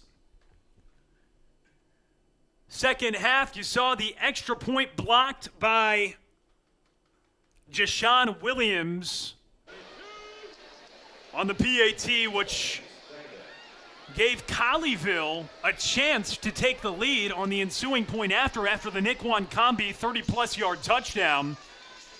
Instead, it was blocked, so both teams have missed an extra point tonight. Mansfield Summit took a 20-14 lead. And now they take a timeout. Their second burned. We'll keep it with you here after the timeout. So Colleyville drives it down the field. Nick Wankambi with the touchdown. From 30-ish yards out, he gets the score. Dazzling play made after the catch as well to find the end zone. Landon Dressel comes out for our Unified Health Advisors Health Insurance Agency extra point, and it's blocked. Huge play made by Jashawn Williams of Mansfield Summit. Blocks the extra point to keep it at a 20-20 ball game. So both teams with 3 touchdowns in this first half. Summit missed an extra point. It hit the upright, and then Colleyville gets one blocked, and we have a ball game on our hands here this evening. Colleyville, all three phases getting involved in the scoring tonight. It started with Madden Williams on the defensive side. Their Mike linebacker picks up a fumble and runs it into the end zone. Then Bryson Burgess kicks return for a touchdown. Their last drive, the offense eventually enters into the conversation, and they get a touchdown from Bodie Weaver to Nickwan Combi, as that's a rush out to the outside and a nice pickup for Zayden Smith, with just 11 seconds remain on the clock here for Mansfield Summit in the first half. Colleyville to receive the second half kick, but the Panthers, who got a defensive score from Madden Williams, a kick return from Bryson Burgess, then got the touchdown from 30 yards out to Nickwan Combi, a spectacular throw by Bodie Weaver to the senior wideout, and he broke a tackle to get into the end zone as well. A huge play made, and that's a nice dart out to the outside. Ian Gebhardt makes the catch, and Summit doing something, getting the ball back with 50 seconds left and having a couple runs to their name. They still have one timeout and 6 seconds left, so a chance if they get a quick completion here to maybe get into field goal range, as they have made the most of the 50 seconds that they had left on the clock. As Colleyville just moments ago had the chance to take the lead, had the PAT block. Now 5 seconds remain. That's throw to the outside, hook up in, getting to the sideline is Ian Gebhardt with just a second left in this first half. And so one final play in this first half of action.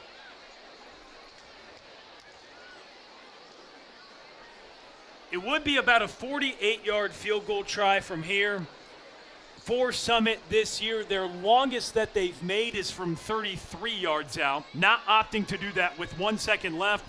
They're going to try to get a final play toward the end zone from the 31-yard line. Bird looking down the sideline. Final play of the half. He takes a shot toward the end zone, and it's incomplete. Intended target was Ian Gebhardt.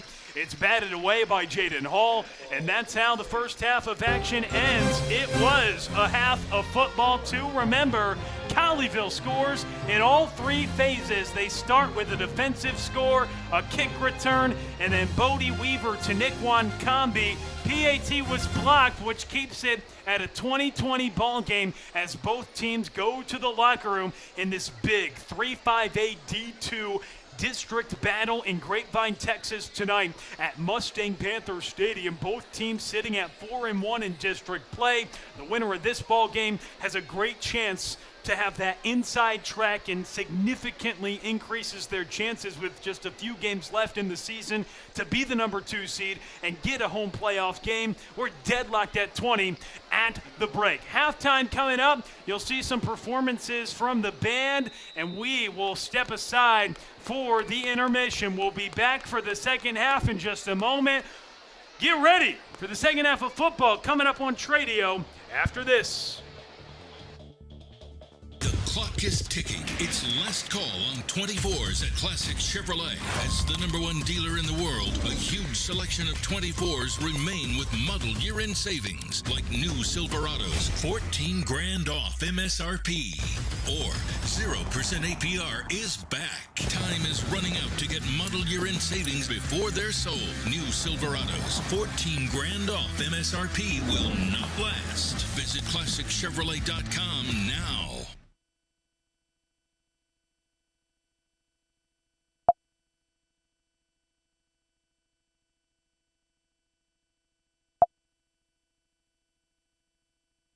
Compass Church is for you. Join us each week to experience great music, a message that applies to your everyday life, as well as programming for your kids and students to engage on their level. Learn more at compass.church.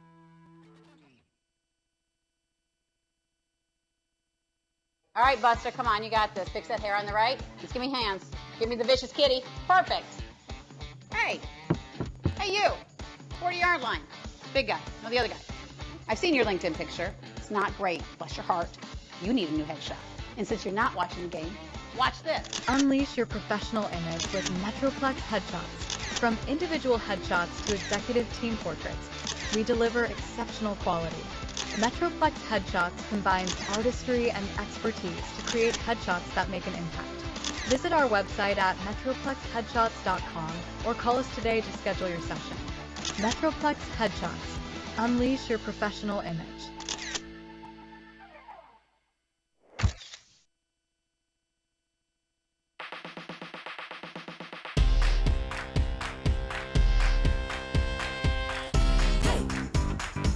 Can't get enough. Hey, just can't get enough. Come on, let's go. Start the show. Can't get enough. Yeah. Hey,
They call it the big time. Got your name in lights. Now you're gonna shine. Got 'em in your sights.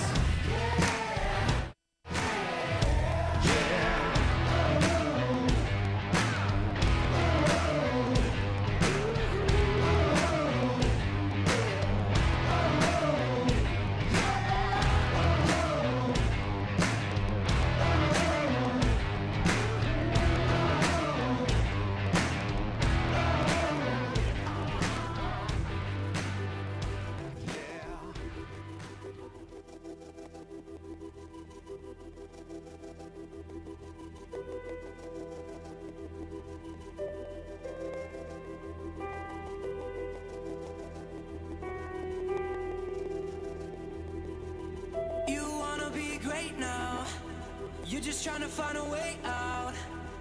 I don't wanna tell you how to live, but I just don't want you to miss. And I don't mean to scare you. I want you to live, and I dare you to give this life all you have. Yeah, all you have.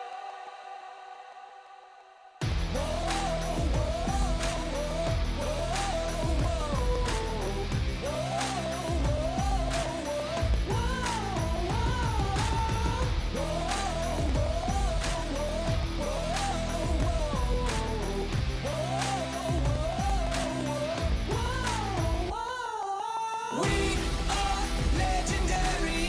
We are not ordinary. We are legendary. You will remember our names. We are legendary. Living extraordinary. We are legendary. You will remember our names.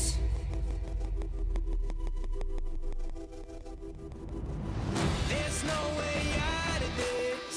This life is all you get. One shot to take. Don't miss, just make. Don't get it twisted. We're on a mission to live life legendary. Yeah, we are legendary.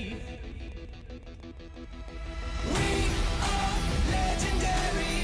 We are not ordinary. We are legendary. You will remember our names. We are legendary. Living extraordinary. We are legendary. You will remember our names. Thin our blood. You're one of us. You're one of us. There's strength in our blood. You're one of us. You're one of us. We are legendary. We are not ordinary. We are legendary. You will remember our names. We are legendary. Living extraordinary. We are legendary. You will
Colleyville Heritage Summit Jaguars band the best of luck for an outstanding marching school.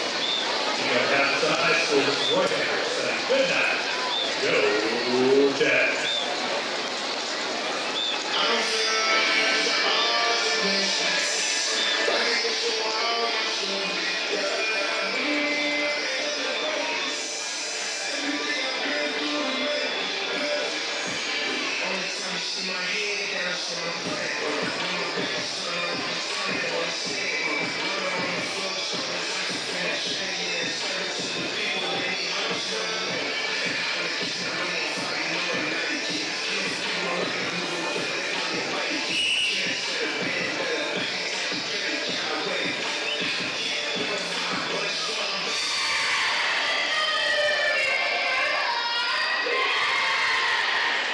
Good evening, football.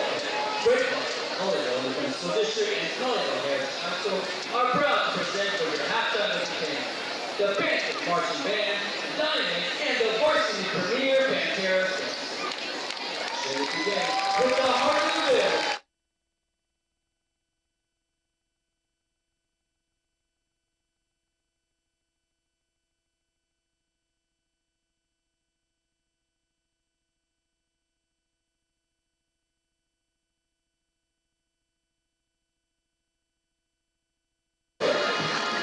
Chair and his staff, and historian L. Banks.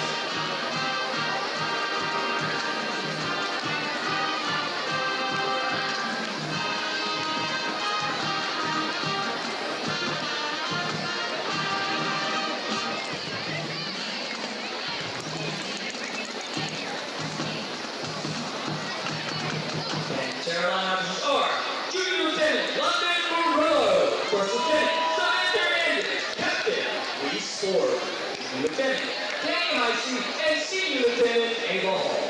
Panther of the Week is Senior Paige Ford. Panther of the Week is Junior Natalie Pellegrino. And Panther Heart of the Bill is Sophomore Addison Schroeder. Panther Teacher of the Week is Coach Danfield. Panther managers are Laura Bellinger, Lindsay Shepard, and Sophia Schwartz. Tonight's performance is the Streamer Jazz routine to Shut Up and Dance. Panthers are the routine of Carrie Span and assisted by Haley Wood.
David Martin, Sutton Roofing, and Max House. Sevilla, and Harry Costa. And our peak out event sponsors put a hand together for Danae's Candies. Please, welcome to the field, the Colleyville Heritage High School Marching Band. Question of the week is Reese Robertson. Member of the week, Lee. Section of the week is our rocking synthesizer section. The show is entitled, and includes the chief from Symphony No. 5 by Bolton Williams. Small Cocktail by John McKay, Dance Movements by Phyllis Parker, Iron Man, Black Sabbath, Bells for Tchaikovsky by Michael Daughtry, and original music by Greg Thompson. High School is proud to present drum majors out of the shepherd. Yvonne, Caleb Taylor, Elizabeth Troutman, and Colleyville Heritage Marching Band.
Administration for their continued support. Once again, let's hear it for the Colleyville Heritage High School Panther Marching Band and the Varsity Premier Pantera Singing Team. And everyone, let's go Panthers!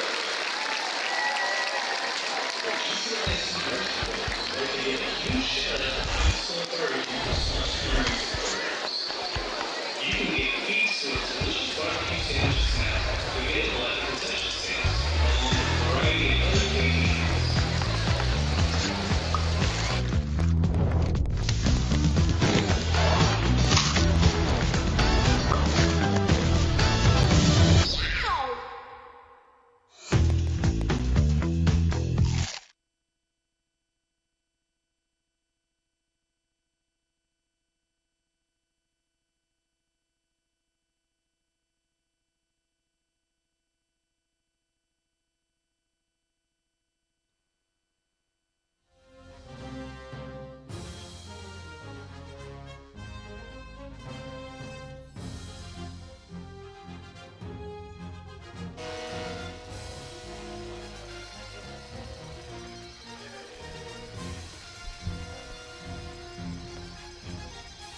Tied up at 20, getting ready for the second half of action. Will Connerly with you on Panther Friday night on Tradio. Colleyville to receive the second half kick. It was Mansfield Summit. They started with the ball and they drove it down the field for a touchdown, starting with Damaris Bird from 13 yards out. They then took a 14-0 lead after Ian Gebhardt put a touchdown on the board. Colleyville responded on the next possession after Madden Williams had a fumble return for a touchdown from about 20 yards out.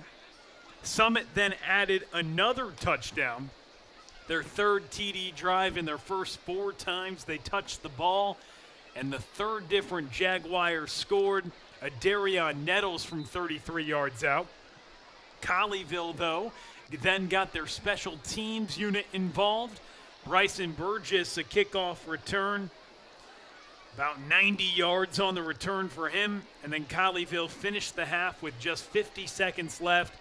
A Bodie Weaver to Nick Wankambi connection from 30 yards out to make it 20-20. Each team with 3 touchdowns and each missed 1 PAT to have the score deadlocked at 20 as we get ready to start the second half of action in this big 3-5A D2 district game. Both teams looking to move to 5-1 in district action, and the kick return, decent return, but it's dropped by Colleyville to start the second half, and the Jaguars come up with it.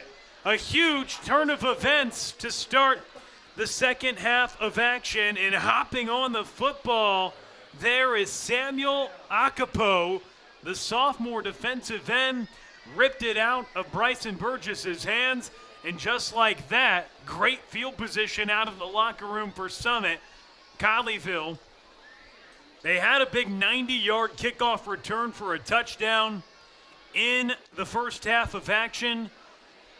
The kickoff in the second half fumbled by the Panthers, picked up by the Jaguars, and they now have a 1st and 10. And they throw it to the outside to Zayden Smith. He eventually gets tackled by Hayden West after the pickup on the play of about 9 yards, setting up 2nd and 1. So Colleyville starting with the football in the second half, but they held on to it just for a few seconds as they fumble the opening kickoff in the second half to give great field position here to the Jaguars. And what a great run from Ogabalan Dadu. And he runs all the way to the goal line. The Jaguars had 219 yards on the ground and 311 yards in total in the first half. They give it back to Dadu, and he gets stopped up right at the line of scrimmage. A 1st and goal to go situation as the Jaguars are trying to punch it in to take the lead in this opening moments of this third quarter. Colleyville fumbles the kickoff to start this third quarter of action. And Dadu just had 45 yards on the year coming in. On the ground, the sophomore running back, 94 yards in just the first half alone, and a flag flies. This may be coming back against the offense. Ball start on the offense, number 70, 5 from the previous spot, will remain 2nd down. So they do get the penalty marker against Molly Martin, the offensive guard.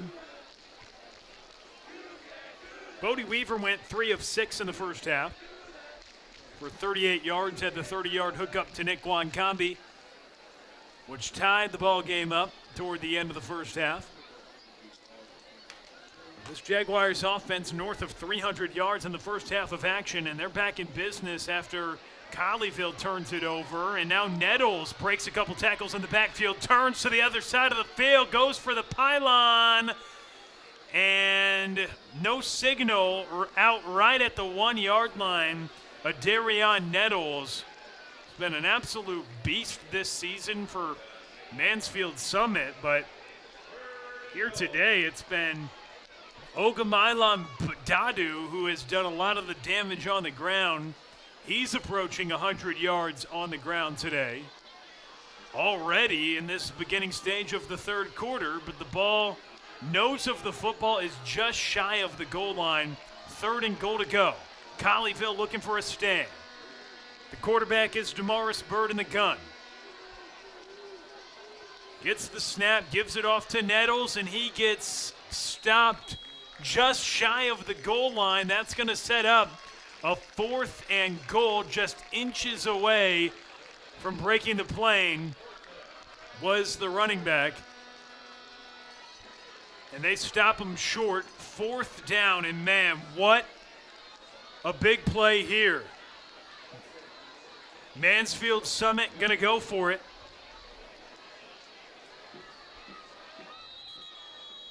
And here we go. 4th and goal to go, just inches away from the end zone. And Mansfield Summit wants to burn one of their 3 precious timeouts early in this third quarter in a tied ball game. 40 total points in the first half. Bodie Weaver getting loose. Thought he was going to get to direct this offense to start the third quarter. Instead, Colleyville fumbles the initial kickoff return, and that allows Mansfield Summit to get the ball and be set up in good position here. 4th and inches away from the goal line. 4th and goal to go from inside the 1-yard line. 7th play of the drive upcoming for the Jaguars. Colleyville's defense looking for a stand. They've forced 2 turnovers so far today. Joseph Nisbet back from injury with an interception. And Madden Williams with the defensive fumble and score. 4th and inches, they give it on the direct snap to Ian Gebhardt. And it's in for a touchdown from 1 yard out. The second rushing touchdown for Ian Gebhardt today. And 2nd of the season for him, 4th overall on the year in the scoring department. And it makes it 26-20 as Colleyville fumbles the opening kickoff of the second half, gives the Jaguars a short field. And they punch it in on points off the turnover, something Colleyville has done tonight. And that extra point is blocked. Colleyville looking for a return from Adrian Gaines. He brings it out to about the 10-yard line. But the blocked PATs tonight, 2 of them, and a missed extra point. But that's the second failed PAT try from Summit tonight, so it keeps it at a 6-point game. Let's get another look at this one. Looks like Nisbet got his hand on it. Joseph Nisbet jumping up there, and he has his hand out there. Also in Bryson Burgess right there as they get in to block it, and that could prove to be huge in what is a tight ball game, a high-stakes game as well. The winner of this game has a really good chance to be the 2nd seed in this very tough district.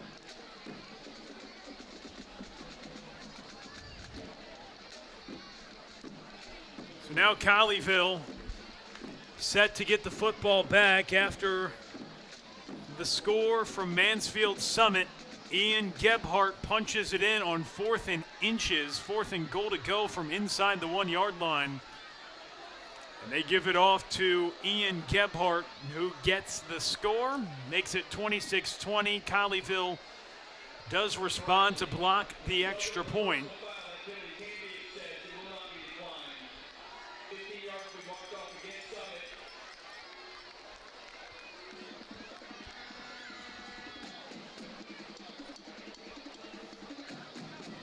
Penalty was assessed on that kickoff return, or on that blocked extra point return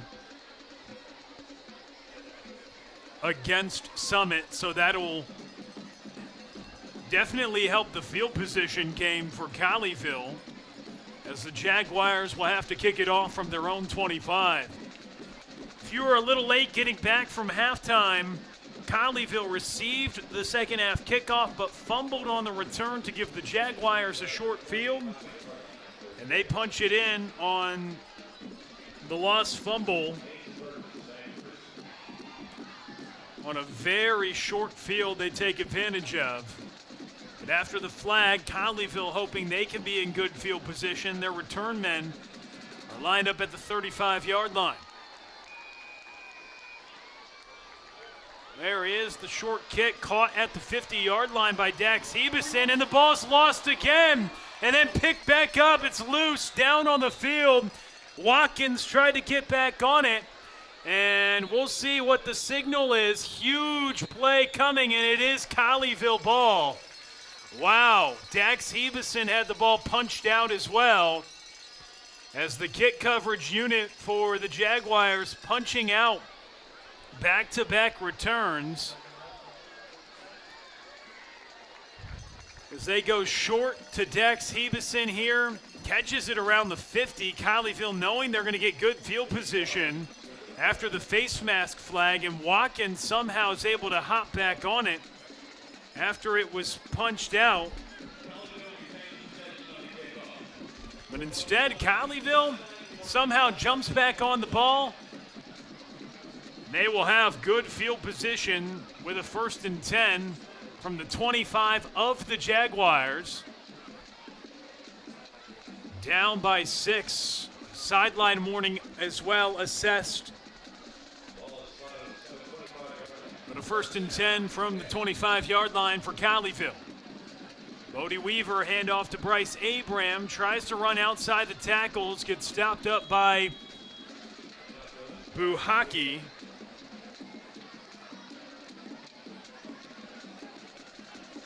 For no gain on the play as Abram trying to get to the edge. 2nd and 10 from the 25-yard line. Wanting to get the senior running back involved. Had 88 yards on the ground.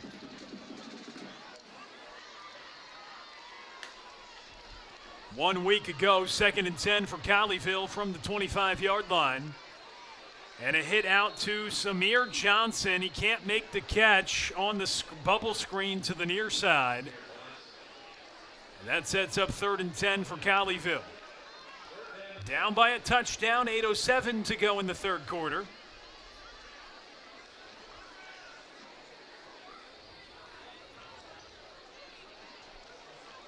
Here for the Panthers, who haven't really shown any signs of slowing down this Mansfield Summit offense.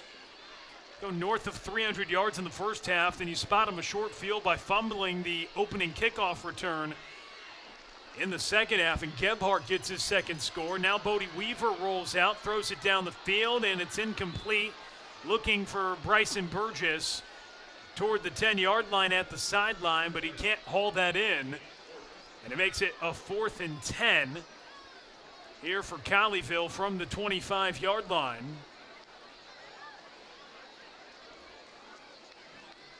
See Weaver rolling out, trying to get to the sideline, chased by the Houston commit Buhaki. Landon Dressel was out for a moment. Now Ryan Zuckert. We've been rotating kickers the last handful of weeks, but Ryan Zuckert for a 42-yard try to try to make it a 3-point game. Or no, it looks like it's going to be Graves who has it, and they go for the fake, and he throws it up in the air, and it's incomplete. So they thought about kicking it, had 2 different kickers out there. Instead, it was Graves who went back to throw, and the 4th and 10 try from Colleyville, having it at Summit's 25-yard line. Colleyville turns it over on downs for the 2nd time tonight. See, Zuckert then lines up in the slot instead. Graves drops back, throws it up in the air, tries to give his man a chance, but well read by the Jaguars defense, and they'll get the ball back, and they have a 6-point lead as well. Colleyville's forced a couple turnovers tonight, but other than that, it's been scoring drives for the Jaguars, and it's been much thanks to a lot of success on the ground. They go back to the sophomore Dadu, who's got a bulk of the yards on the ground tonight for the Jaguars rushing attack, but he just picks up a yard there to set up 2nd and 9. With the football at the 26-yard line, Bird in the shotgun with 2 split to either side. In the backfield with him. Drops back 3 steps, pressure comes, and getting wrapped up in the pocket for a big sack. Coming through with the pressure, Darian Lloyd is able to gobble up the quarterback for a big sack to set up a 3rd and long. 3rd and 15 upcoming as Darian Lloyd comes through with a big sack when Colleyville needed it. He's had 6 hurries on the year, but first time he's able to register a sack. It came at a big spot with Colleyville looking to get the football back. We'll see if they bring more pressure here on 3rd and 15. Summit with the football at their own 20-yard line. Bird in the gun. 4 rush. Whistle called.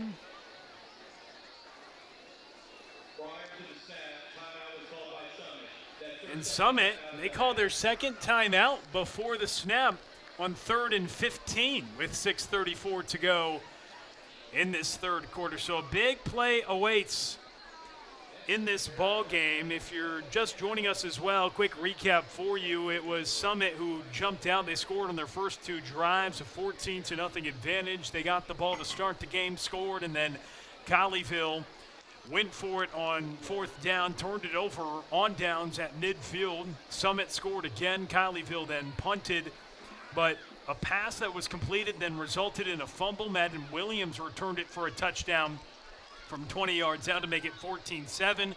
Summit responded with another touchdown to make it 20-7. And then Colleyville returned the ensuing kick for a score to make it 20-14, added another touchdown before halftime. We were tied at 20-20 going to the locker room. And then Summit kicked it off to start the second half in 3rd and 15. Pressure comes and throw to the sideline.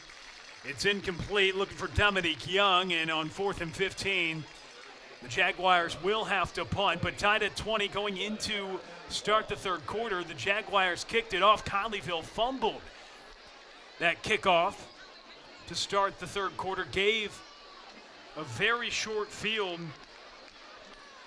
to the Jaguars. They started at Colleyville's 23-yard line, and in 8 plays, they scored on 4th and inches. They were 4th and goal to go inside the 1, and Gebhardt rushed it in for the second time. Colleyville then got the ball back, and on the punt return, Bryson Burgess gets stopped shy of midfield. And when they got the ball back for the first time in the second half, the offense was set up at the Jaguars' 25-yard line, but then set up at 4th and 10. They go for it on a trick play, trying to get Luke Graves to pass it out to Ryan Zucker. Jaguars read it well, but the Panthers get a big stop there, helped by the sack of Darian Lloyd, and results in a punt on 4th and 15. So the Panthers get the football back and down by just 6 with 6:20 to go in the third quarter. Bodie Weaver with the snap. He takes a shot down the field, and it's hauled in at the 15-yard line. Nick Wankambi making plays. Bodie Weaver with a deep shot down the sideline. Flag was down on the play, and it was a free play. Bodie Weaver recognized that the Jaguars jumped off, took a shot, and it worked out all the way up to the 16-yard line where Nick Wankambi was marked down. And they'll certainly take that free play and a hookup and a deep shot for Colleyville. They force the punt, get the ball back, and now inside the red zone in just one play.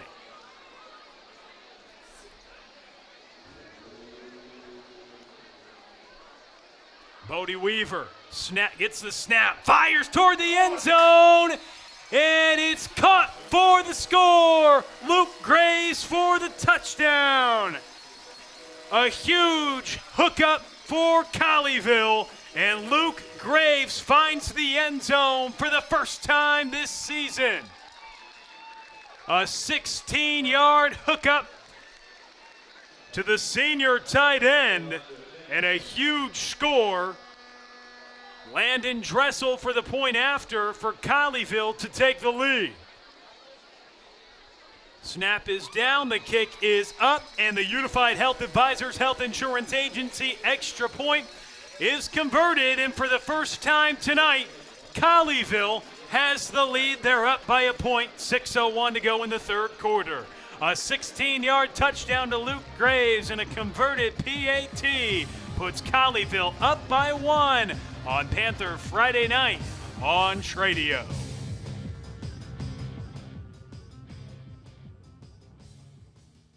The clock is ticking. It's last call on 24s at Classic Chevrolet. As the #1 dealer in the world, a huge selection of 24s remain with model year-end savings, like new Silverados, 14 grand off MSRP.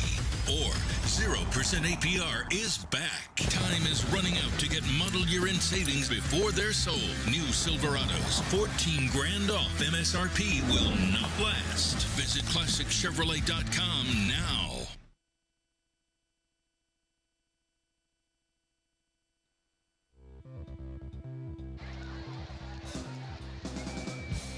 A two-play drive, 53 yards. Colleyville goes in a 16-yard touchdown pass from Bodie Weaver to Luke Graves. The 13th and 14th passing scores for Bodie Weaver, the junior quarterback of the season. And the first caught by Luke Graves from 16 yards out. The ensuing kickoff goes out of bounds and a flag down on the play. That'll give the Jaguars solid field position, but for the first time this evening, Colleyville takes the lead. They were down 14-0, then 20-7, battled back with a couple scores to go into the locker room tied. And the Jaguars took the lead coming out of the locker room, taking advantage of a fumble to kickoff return to start the second half. They punch it in and score. Next time they get it, though, Colleyville forces a punt, get it around midfield, and just need 2 plays to go 53 yards and score. They had the free play to Nickwan Combi. He caught it down the sideline up to the 16. The very next play, he hooks up with Luke Graves from 16 yards out for the touchdown.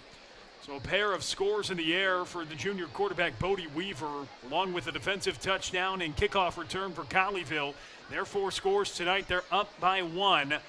They've benefited from 2 missed extra points this evening. Demarius Logan, the big-time star defensive end, loses his helmet on the play. Dax Ebeson comes up with the stop on the rush to Adarian Nettles. And that'll be 2nd and 8 after a pickup of 2. Logan will have to come off for a play.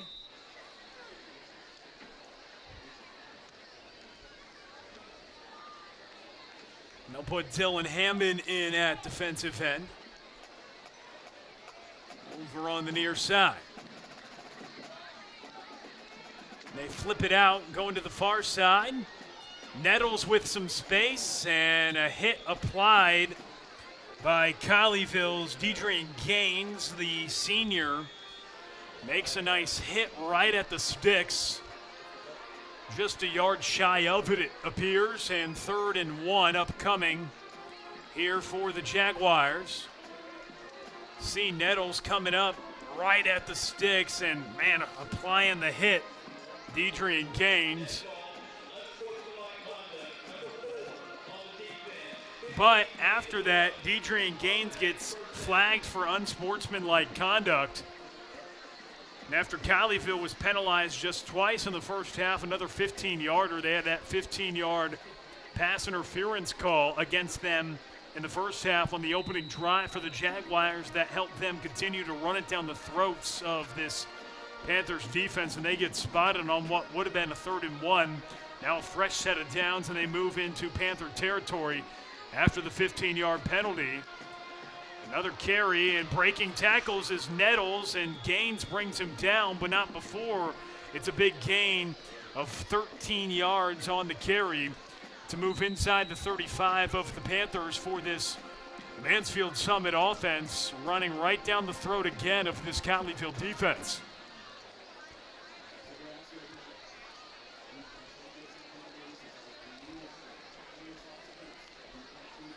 So Luke Graves catches the touchdown. Landon Dressel with the PAT to make it a 27-26 1-point lead for Colleyville, under 5 to go in the 3rd quarter. And a 1st and 10 from the 34-yard line. They carry it off again to Nettles, and he'll just settle to go out of bounds.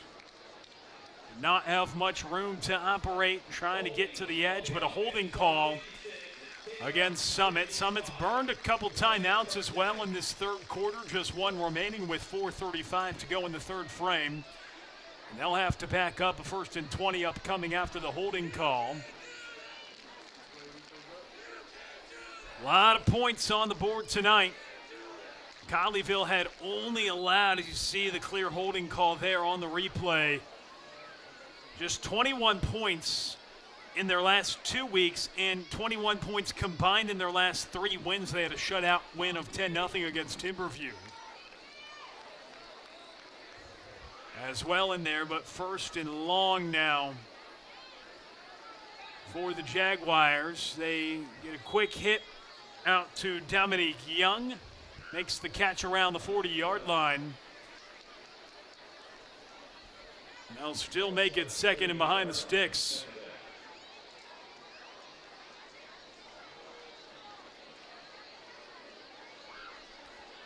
About 16 yards to go on second down for the Jaguars. With just about 4 minutes left in this third quarter.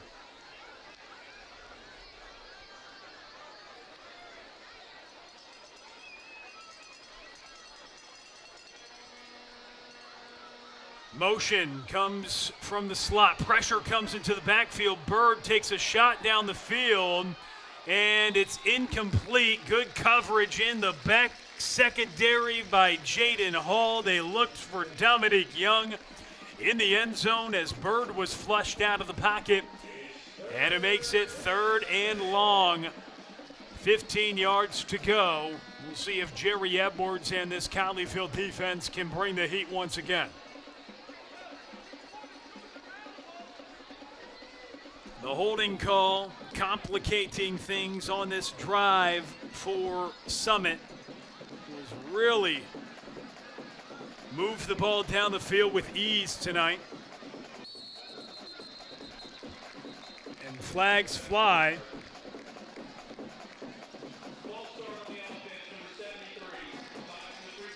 And they tag a false start against Jaden Coburn. So that'll make it 3rd and 20. 2 penalties on this series, a holding call that on that carry got him right to the sticks, but Beckham up 10 and then 5 more on the false start on the line. And now Dax Hebeson calling out signals to this Panther defense trying to make a stop on 3rd and 20. Football spotted at the 43-yard line. 3rd and long. Bird back to pass. Pressure comes. He takes a shot toward the end zone, and it's incomplete.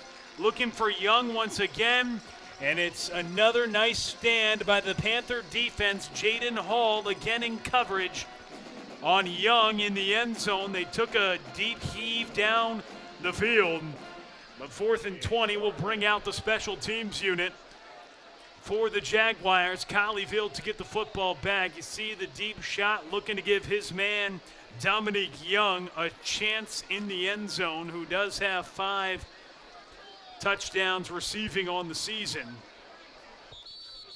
But Bird can't make the completion, and another whistle comes in.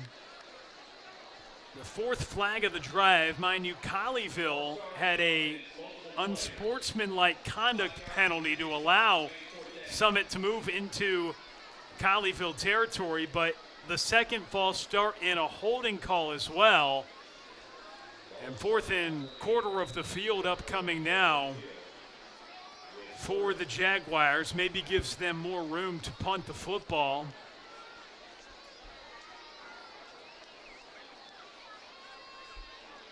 As the punt is off from Dadu and caught at the 21-yard line from Bryson Burgess. It's fair cut. That's where the Colleyville offense will set up shop, up by a point with 3:26 left in the third quarter. In this big district matchup, 3-5-8 D2, as coveted as it gets in terms of toughness of the district. And these two teams battling for second place this evening. Colleyville in a really good position if they can get a win tonight. Same goes for Mansfield Summit to be the number 2 seed in this district. Colleyville has a road matchup at Burleson next week. They'll finish at home against their rival Grapevine, who's yet to win a game this season to finish off the regular season ahead of postseason action. Both of these teams in great position to make the playoffs.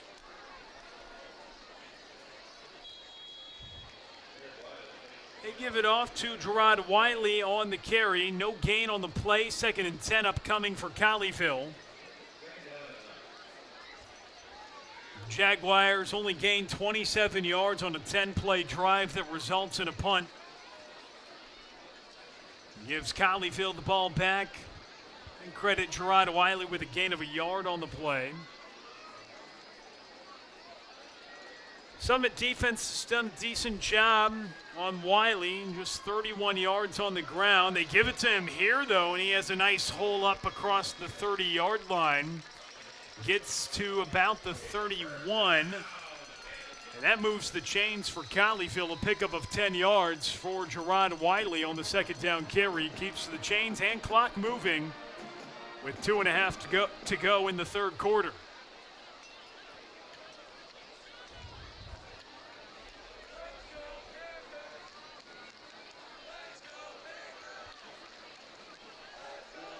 Wiley comes in motion. They flip it off to him. Bodie Weaver does, but he's stopped in the backfield. The Houston commit, Travis Buhaki, the main man on that front for the Jaguars, meets Gerard Wiley in the backfield. Good get off here by Buhaki to read that play, sweeping toward the edge on the pitch pass to Gerard Wiley to make it 2nd and 12. We approach the ending stages of the 3rd quarter. Another carry. Wiley cuts up the field, and he gets wrestled down before he gets up to the 39-yard line. That'll set up 3rd and manageable for Colleyville with 90 seconds left in the 3rd quarter. 3rd and about 2 yards to go on a nice gain by Gerard Wiley, and with the lead late in the 2nd half. Panthers going to look to go to the ground, and they get a good gain there. 3rd down. 2 yards to go. Weaver gets the snap, looks down the field, and a whistle called. Looks like Colleyville moved early here. That's going to back them up. So Nickwan Combi gets tagged with the false start. 70 seconds remain in the 3rd frame of this one. Bodie Weaver, 5 of 10 tonight in passing. Pair of touchdowns, 91 yards. He's found Nickwan Combi and Luke Graves in the end zone.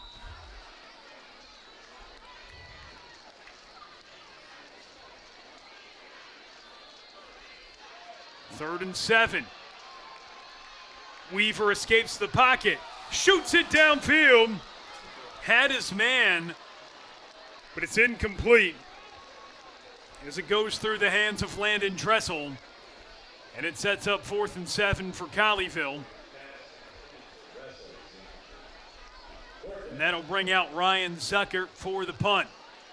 Weaver evading the pressure, trying to freelance on the play. Dressel got beyond the top of the defense. He was unable to make the catch. Had Graves open there as well. A tough play to make, and Colleyville will have to punt with less than a minute to go in the 3rd. And the punt is blocked. Ryan Zuckert goes for the punt, and Mansfield Summit blocks it. Zuckert then picks it up and going to try to run it himself, and he gets upended at the 30-yard line, trying to bring it back, but that's where the Jaguars will start with the football. A huge play made by Mansfield Summit, down by a point late in the 3rd quarter. They come in and block the punt. In there to make the play, Jameel McCowan, number 25, the junior cornerback, comes in to make the stop, and Ryan Zuckert gets stopped by Braylon McCoy. As time was running down on the play clock, Colleyville had to get it off. Ryan Zuckert has the punt blocked, and great field position once again for the Jaguars offense. Direct snap to Ian Gebhardt, and he has some space. Tackled from behind by Colleyville's Darian Lloyd. Lloyd has wrapped up a lot of defenders or offensive ball carriers this season, over 80 tackles on the year. leading the team coming into the ball game, and he's made quite a bit tonight, the senior linebacker. Weak side linebacker, definitely for all three linebackers in the second level of this defense returning this season, an area where the Panthers defense is very experienced. And a whistle is called.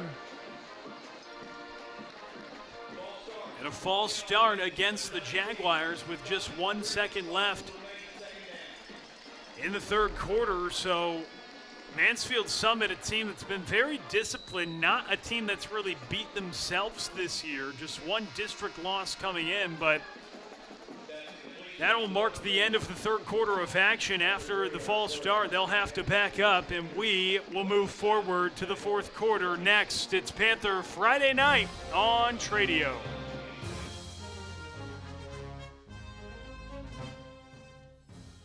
Do you have a dream of having a pool and a backyard oasis? Well, it's time to talk to the professionals at J. Caldwell Custom Pools. From new construction to remodeling to service and maintenance, J. Caldwell Custom Pools is your custom pool builder and outdoor living design expert, serving you with 2 locations, Hudson Oaks and Fort Worth. Because life is too short for ordinary backyards.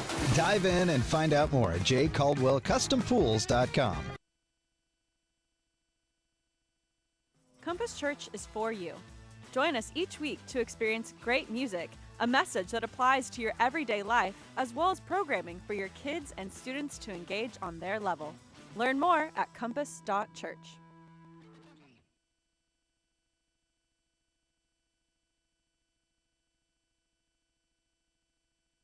The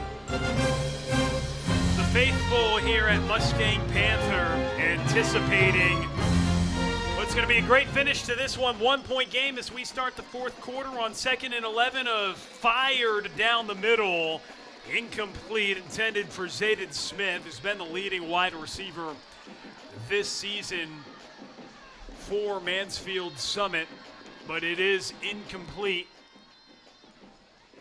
And that'll set up 3rd down and 11 yards to go.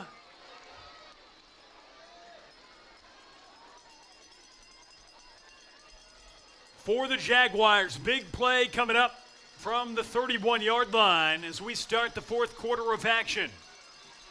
Bird gets the snap, pressure comes, steps up in the pocket, evades a tackle of Madden Williams for a moment, then Logan chases him down from behind. And a great play made by Tamaris Bird to pick up some yardage and evade the initial tackle to make it 4th and short. And the indication is, well, they're going to probably go for it. Look at the initial tackle broken by Bird in space with Williams.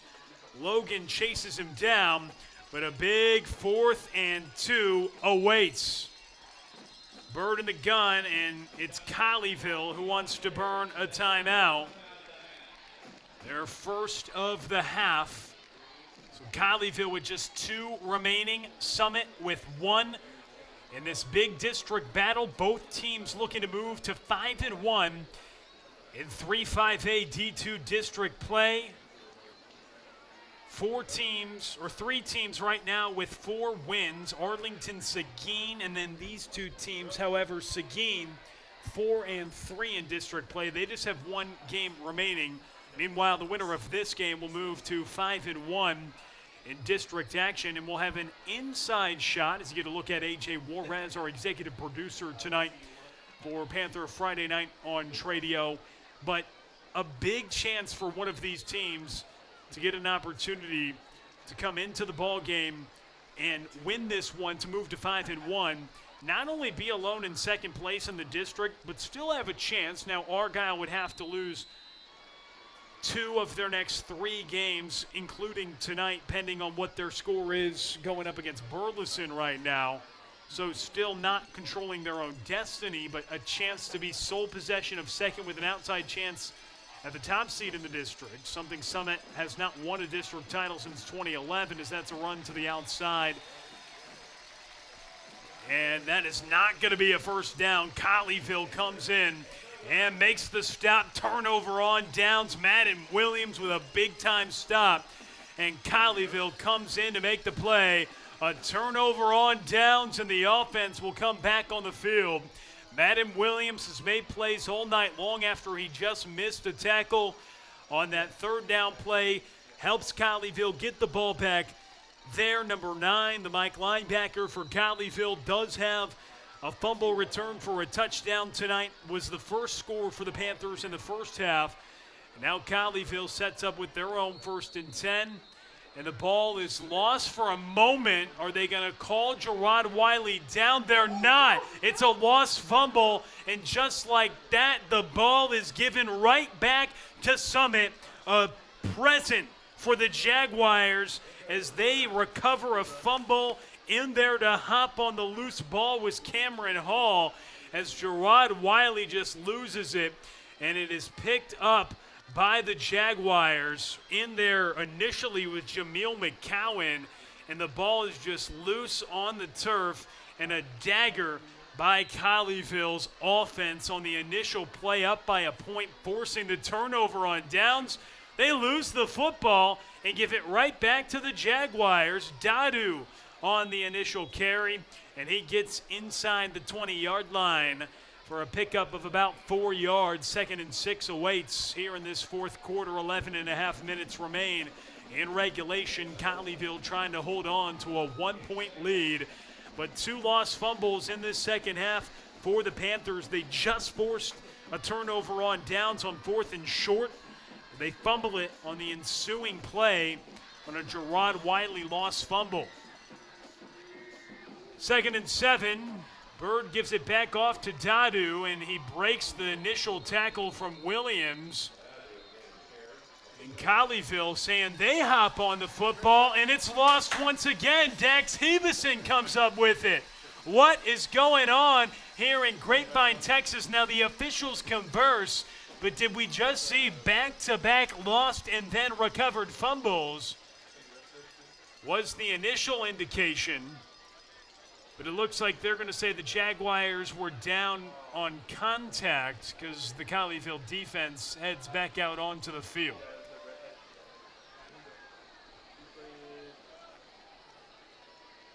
Get another look. Dadu stopped, and then he lost the fumble and then was down. Are they going to call forward progress? Just the fact that he hopped back on the ball because Dax Heveson came up with it.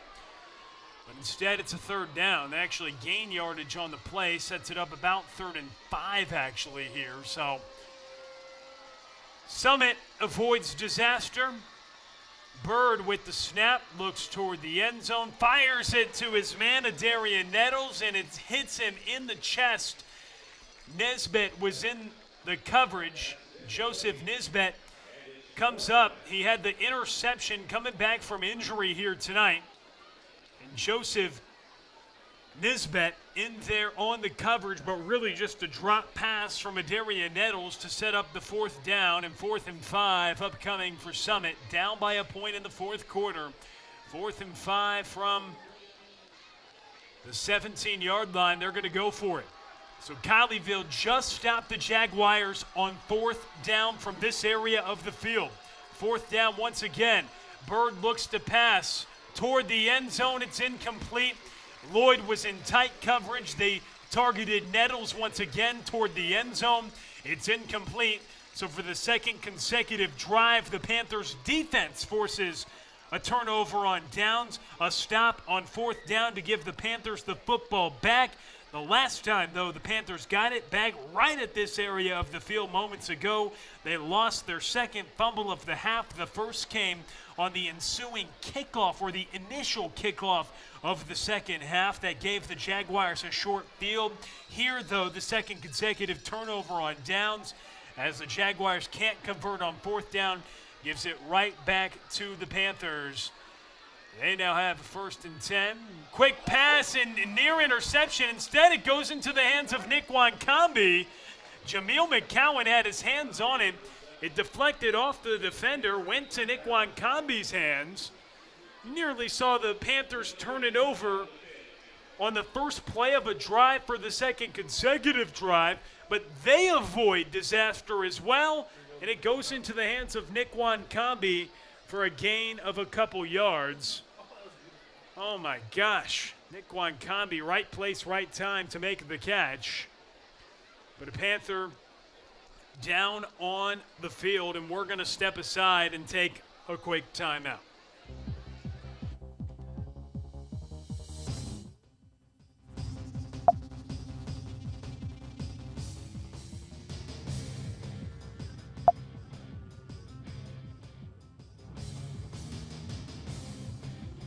Do you have a dream of having a pool and a backyard oasis? Well, it's time to talk to the professionals at J. Caldwell Custom Pools. From new construction to remodeling to service and maintenance, J. Caldwell Custom Pools is your custom pool builder and outdoor living design expert, serving you with 2 locations, Hudson Oaks and Fort Worth, because life is too short for ordinary backyards.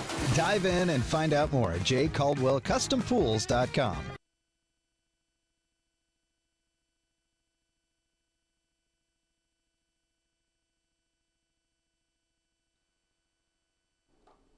Luke Graves gets helped off to the sideline, the senior who just had Colleyville's most recent score from 16 yards out to give the Panthers a 27-26 lead with 10 minutes left. In the fourth quarter, Nick Wankambi just had the reception after a near interception. Graves comes off, and it's a handoff to Bryce Abraham. Tackle is made by Gerald Morilla, and it sets up a 3rd down and 7 for Colleyville from their own 20-yard line. 9.5 minutes remain in the fourth quarter. Colleyville ahead by 1 point. The defense has come up huge with 2 stops with Mansfield Summit in the red zone. They turned Mansfield Summit over on downs twice. And now Bodie Weaver has to get out of danger way. He's going to tuck it and run himself. Going toward the sideline. He gets out of bounds and picks up the 1st down. What a scramble by Bodie Weaver to move the chains, keep the drive alive, and get up out past the 30-yard line. Bodie Weaver saw the pressure come, and he ran it himself for a huge gain for Colleyville. 1st and 10 for the Panthers from the 32-yard line. They keep the ball in their hands again. Ball back in their hands, forcing back-to-back turnover on downs from the Jaguars offense with the ball in great position. And that's a quick completion out to Samir Johnson on the sideline. And a huge gain up to the 35-yard line. Wide open is Samir Johnson for a big hookup down the sideline, and the Panthers are moving. Bodie Weaver sees a wide open Samir Johnson, and the sophomore picks up a huge gain.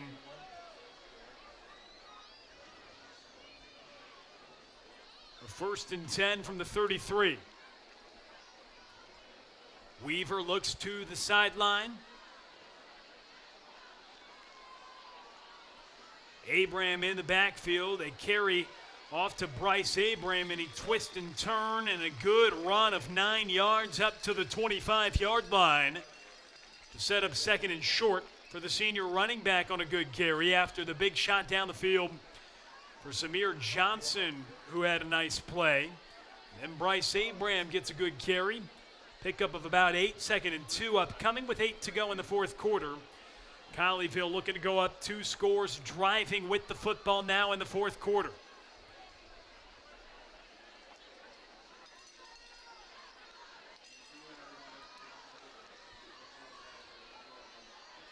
Trevi Pryshaw moves in motion. Bodie Weaver back to pass. Pressure comes again. He's going to run again. Looks toward the sideline, gets there in time. Forced out by Avery Hardman. Weaver wisely doesn't take a hit, though, and picks up just enough. Oh, he's right at the line of gain. It's going to be 3rd and about a yard to go for Colleyville. But he was not able to get the 1st down. So big play awaits Colleyville, 3rd and a yard to go for the Panthers. Football at the 23-yard line. Weaver in the shotgun. Gives it off to Bryce Abraham, runs through that left side in between the tackle and guard, and he picks up the necessary yardage to move the Panthers into the red zone. Trying to take control of this ball game. The margins have been razor thin. Mansfield Summit took a 14-0 lead. Colleyville responded with a defensive score to make it 14-7. The Jaguars punched it in for another touchdown, make it 20-7. And then Bryce Abraham runs here into goal-to-go territory. A nice run again for Bryce Abraham, who's been getting the carries on this drive after the fumble from Gerard Wiley, and a huge hole created on the right side there as Bryce Abraham gets up to the 7-yard line. First and goal to go for the Panthers. 7 minutes left in the fourth quarter. But after Colleyville faced a 20-7 deficit, a kickoff return for a touchdown that a Bodie Weaver hookup to Nick Wankambi of 30 yards had us tied at halftime. Mansfield Summit scored out of halftime after Colleyville fumbled the opening kickoff. They responded to take the lead, and they're going to add on here. Bryce Abraham with a great drive. He rushed it down to the 7, and from 7 yards out, he scores. Colleyville adds on. They're ahead 33-26, 6:38 to go in the fourth, and a 7-yard touchdown from Bryce Abraham. The second consecutive week, he punches it in for a score, his third touchdown of the season. Ryan Zuckert on out for the point after.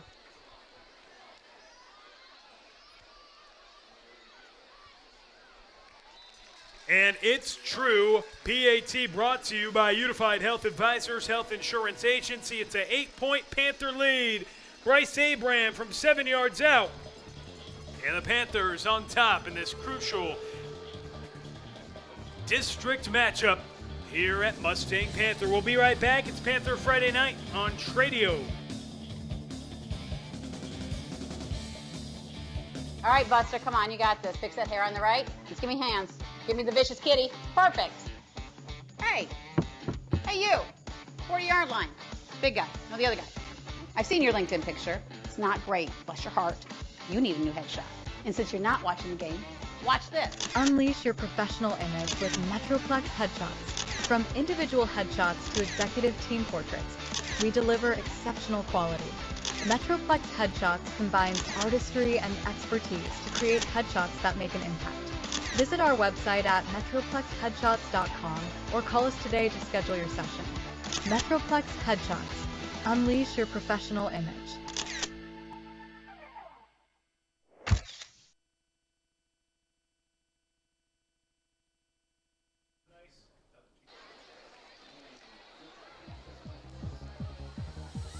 An 83-yard drive for Colleyville, back-to-back turnover on downs when the Jaguars have it deep in Colleyville territory. The defense comes up with huge stops. They forced 2 turnovers on downs when the Jaguars had it in the red zone. So Colleyville gets the football back. When the Jaguars approached the red area on 2 separate occasions, they turn it over on downs. The first time Colleyville lost it on the ensuing play, Jaguars got it back, couldn't do anything with it. They turn it over on downs. Colleyville then gets it back again, and they drive 83 yards down the field. A lot of Bryce Abraham on that drive. A big connection as well from Bodie Weaver to Samir Johnson to get into Summit territory. And then the drive is finished off, a lengthy 83-yard drive by a 7-yard score from Bryce Abraham. And the touchdown for him puts Colleyville ahead by 8 points, up by a score here with 6 minutes and 10 seconds to go in the fourth quarter. Pickup of a yard on the first down carry, 2nd and 9 for Summit from their own 26-yard line. Bird is in the shotgun, and he hands it off to a Darion Nettles. And he just dives for maybe another yard gain on the play. Not much doing, and quickly it's Summit who faces a 3rd and 8. Colleyville ahead by 8 after the Bryce Abrams score. Now 3rd and 8 for Summit. The Colleyville defense forcing back-to-back turnover on downs to give their offense the ball to go up by 8. And now down the field, big pass breakup by Jaden Hall. They were looking toward the sideline, and Hall comes in to bat that pass away. A huge play made in the secondary by the senior to set up a 4th down. And 4th and 8 from their own 27. Summit will punt and give Colleyville the football back ahead by 8 points with 5:18 to go. Summit with just one timeout. And Colleyville with a chance, if they can pick up a handful of first downs, to put this game to rest. Still far from over. Summit still with a timeout as well. And the punt is off. And it rolls, takes a Colleyville-friendly bounce to the 40-yard line where it's downed by Amir Bell. And the junior downs it right at the 40-yard line where Colleyville will take on over. And alongside A.J. Juarez tonight, I'm Will Connerly. We're happy that you've taken time to join us on Panther Friday night on Tradio here in Grapevine, Texas. 40 points combined in the first half. We were tied at 20. Going into halftime after Colleyville erased a 20-7 deficit, scoring 2 touchdowns going into the locker room. Then a 26-20 deficit that they faced. They come back and score a touchdown. Bodie Weaver to Luke Graves to go up by a point. And then Bryce Abram runs it in on the last drive from Colleyville to make it 34-26. And they force a punt, so 3 consecutive stops for the Panthers defense. The second half defense really coming alive the last couple of weeks.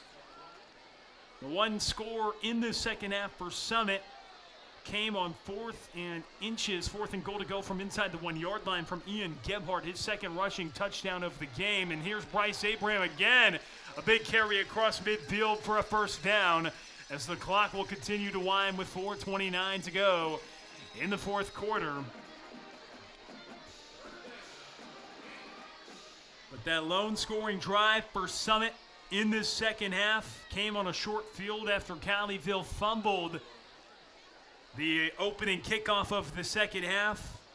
Gave the Jaguars the ball at the 23, but after that, it's been turnover on downs, and then a punt most recently to give Colleyville the ball back. Now just 4 minutes to go in the 4th quarter, ahead by 8 as well with the ball. Panthers in a good position right now. They go back to the ground with Bryce Abram.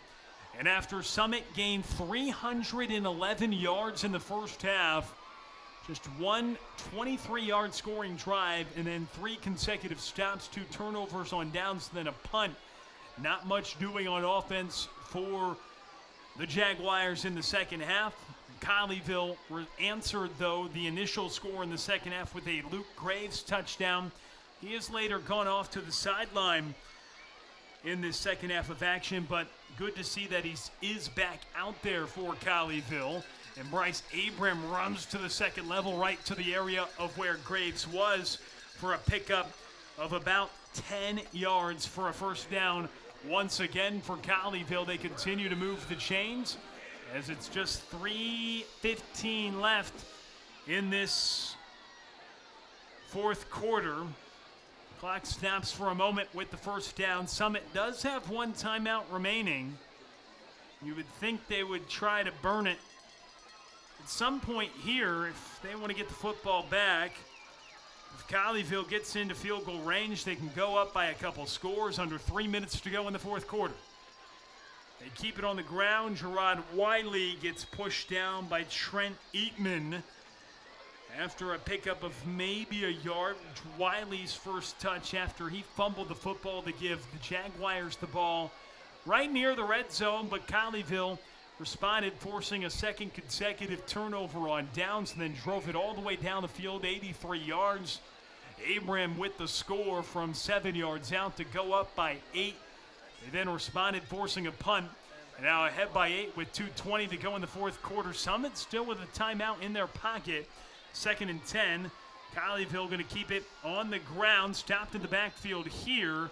And a huge stop by Trent Eatman once again getting into that backfield to set up a 3rd down, 3rd and long here with under 2 minutes to go in the 4th quarter. So you think, okay, Colleyville, you would suspect they certainly would want to run the football once again to keep the clock moving. That's the name of the game right now, in good position, because even with Summit having an opportunity to get the ball back here, they'd have to drive it down the field. Assuming Colleyville doesn't get this and Summit gets the ball back and get a 2-point conversion, and we're 90 seconds left exactly in this 4th quarter. Colleyville calls a timeout. That's their 2nd timeout.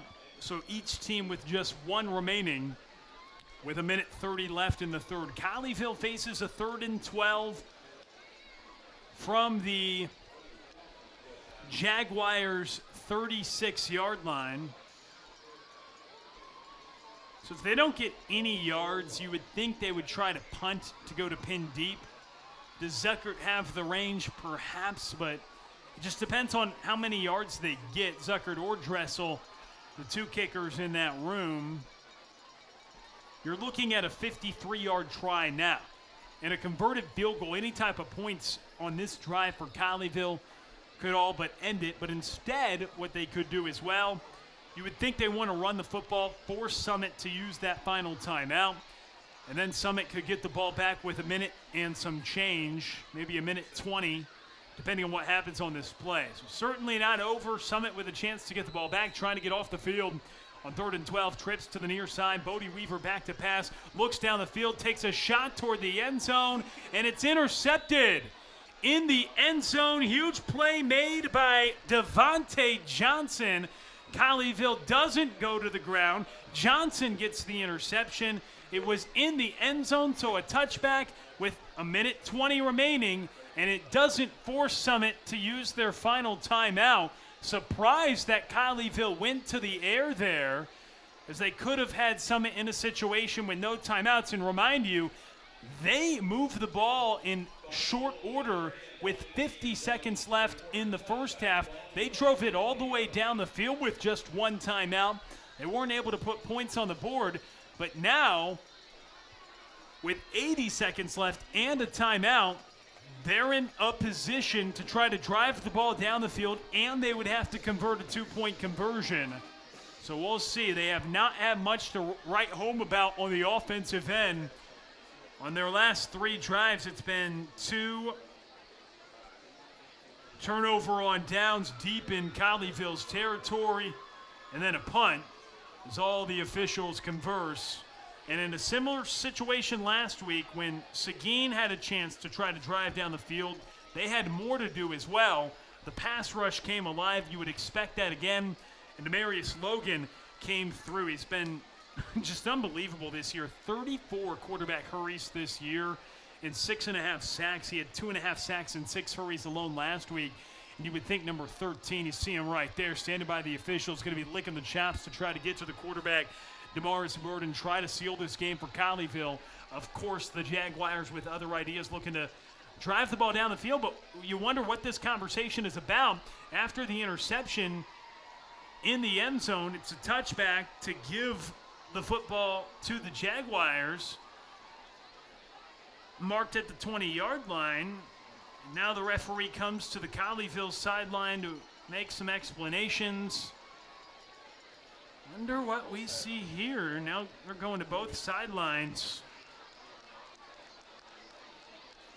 And it looks like they're going to say that the interception, I'm assuming it could be that, hey, no, the interception was actually at the 1-yard line and not in the end zone. So that would be, because it was right at the goal line where that ball was picked off, which was a huge INT. And really a backbreaker right there. If you're the defender in that situation, hindsight 2020, you just want to bat that ball down. You want to get the interception, sure, great for your numbers, but for your team and for field position's sake, you don't want to be in this type of situation. Yes, you got the turnover, but this just works as a beautiful punt if they do indeed go back and rule, hey, it was backed up in the end zone. We'll see if we can get another gander of that play. Wow, that's what they do say. The ball placed at the 1-yard line, and that is huge. Instead of the touchback being at the 20, let's see this. Bodie Weaver throws it down the field looking for Graves. Surprised they went to throw it anyway. And then the ball is caught in right at the goal line. Great interception made by Devontae Johnson, but yes, they rule he was down at the 1, so no touchback, and now it forces Summit to have to drive the length of the field.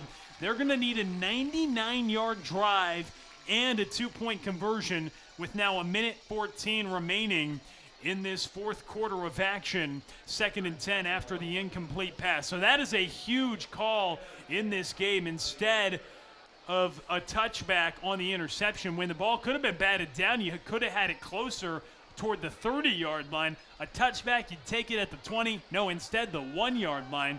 You do keep the timeout in the pocket because Colleyville did not opt to run the football, but this was best case scenario as Bird throws it down the middle, and he was looking over the field for his main target. Flag flies. Zayden Smith with close coverage. But the official goes to the pocket. The second, no, let's see what the call's going to be. Is it going to be pass interference? The flag flew from the secondary. And that's where the penalty marker is down as well. No signal just yet, but this would certainly allow Mansfield Summit to get out of the shadow of their own goalpost at their own 1-yard line. What a crazy situation. You thought, okay, turnover or punt, because of course it was 3rd down.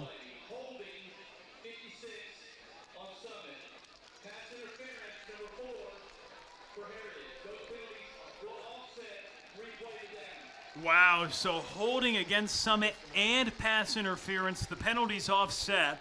And what was a wacky opt for Colleyville to throw it on 3rd down turns into, okay, if it would have been a run and they would have punted, best case scenario, you pin them at the 1 and maybe they have to use their final timeout. Instead, an interception works as the punt. They get it to the 1-yard line.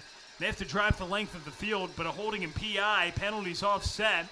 And now 2nd and 10, ball is caught in the end zone, and it's Bryson Burgess. Tackle in the end zone. Zayden Smith is wrapped up, and that'll all but do it. For the 2nd time tonight, the Colleyville Heritage Panther defense puts points on the board.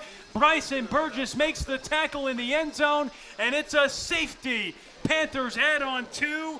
They tried to go with a quick pass to the outside to Zayden Smith, and Bryson Burgess is there to make the stop. He had the kickoff return for a touchdown earlier in the ballgame. Dax Hebeson with the initial hit, and then Bryson Burgess finishes him off. Zayden Smith down in the end zone, and Colleyville's defense forces a safety with Summit backed up at their own 1-yard line. After the interception, they stayed there after offsetting penalties of pass interference and holding. They stayed at 2nd and 10 from their own 1. Hit it out to Zayden Smith trying to make something happen.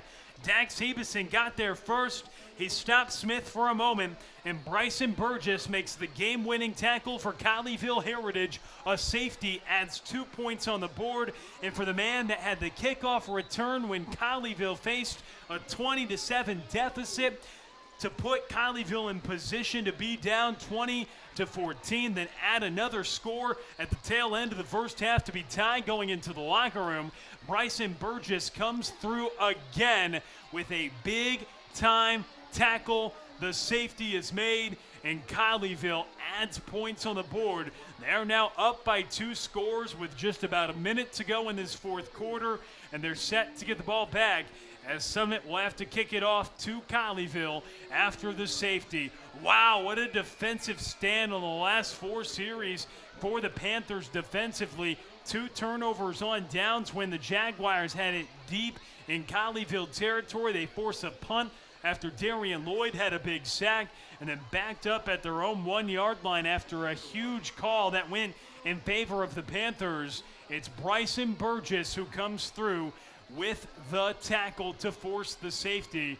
And it is kicked off here, and going down is Jerron Wiley. And wisely being told, hey, just go down. Don't need to lose the football in any way, shape, or form here. And Colleyville will get it back, and victory formation going to be in the works for the Panthers. They are just a few snaps away from improving to 6-2 on the season and 5-1 in district play.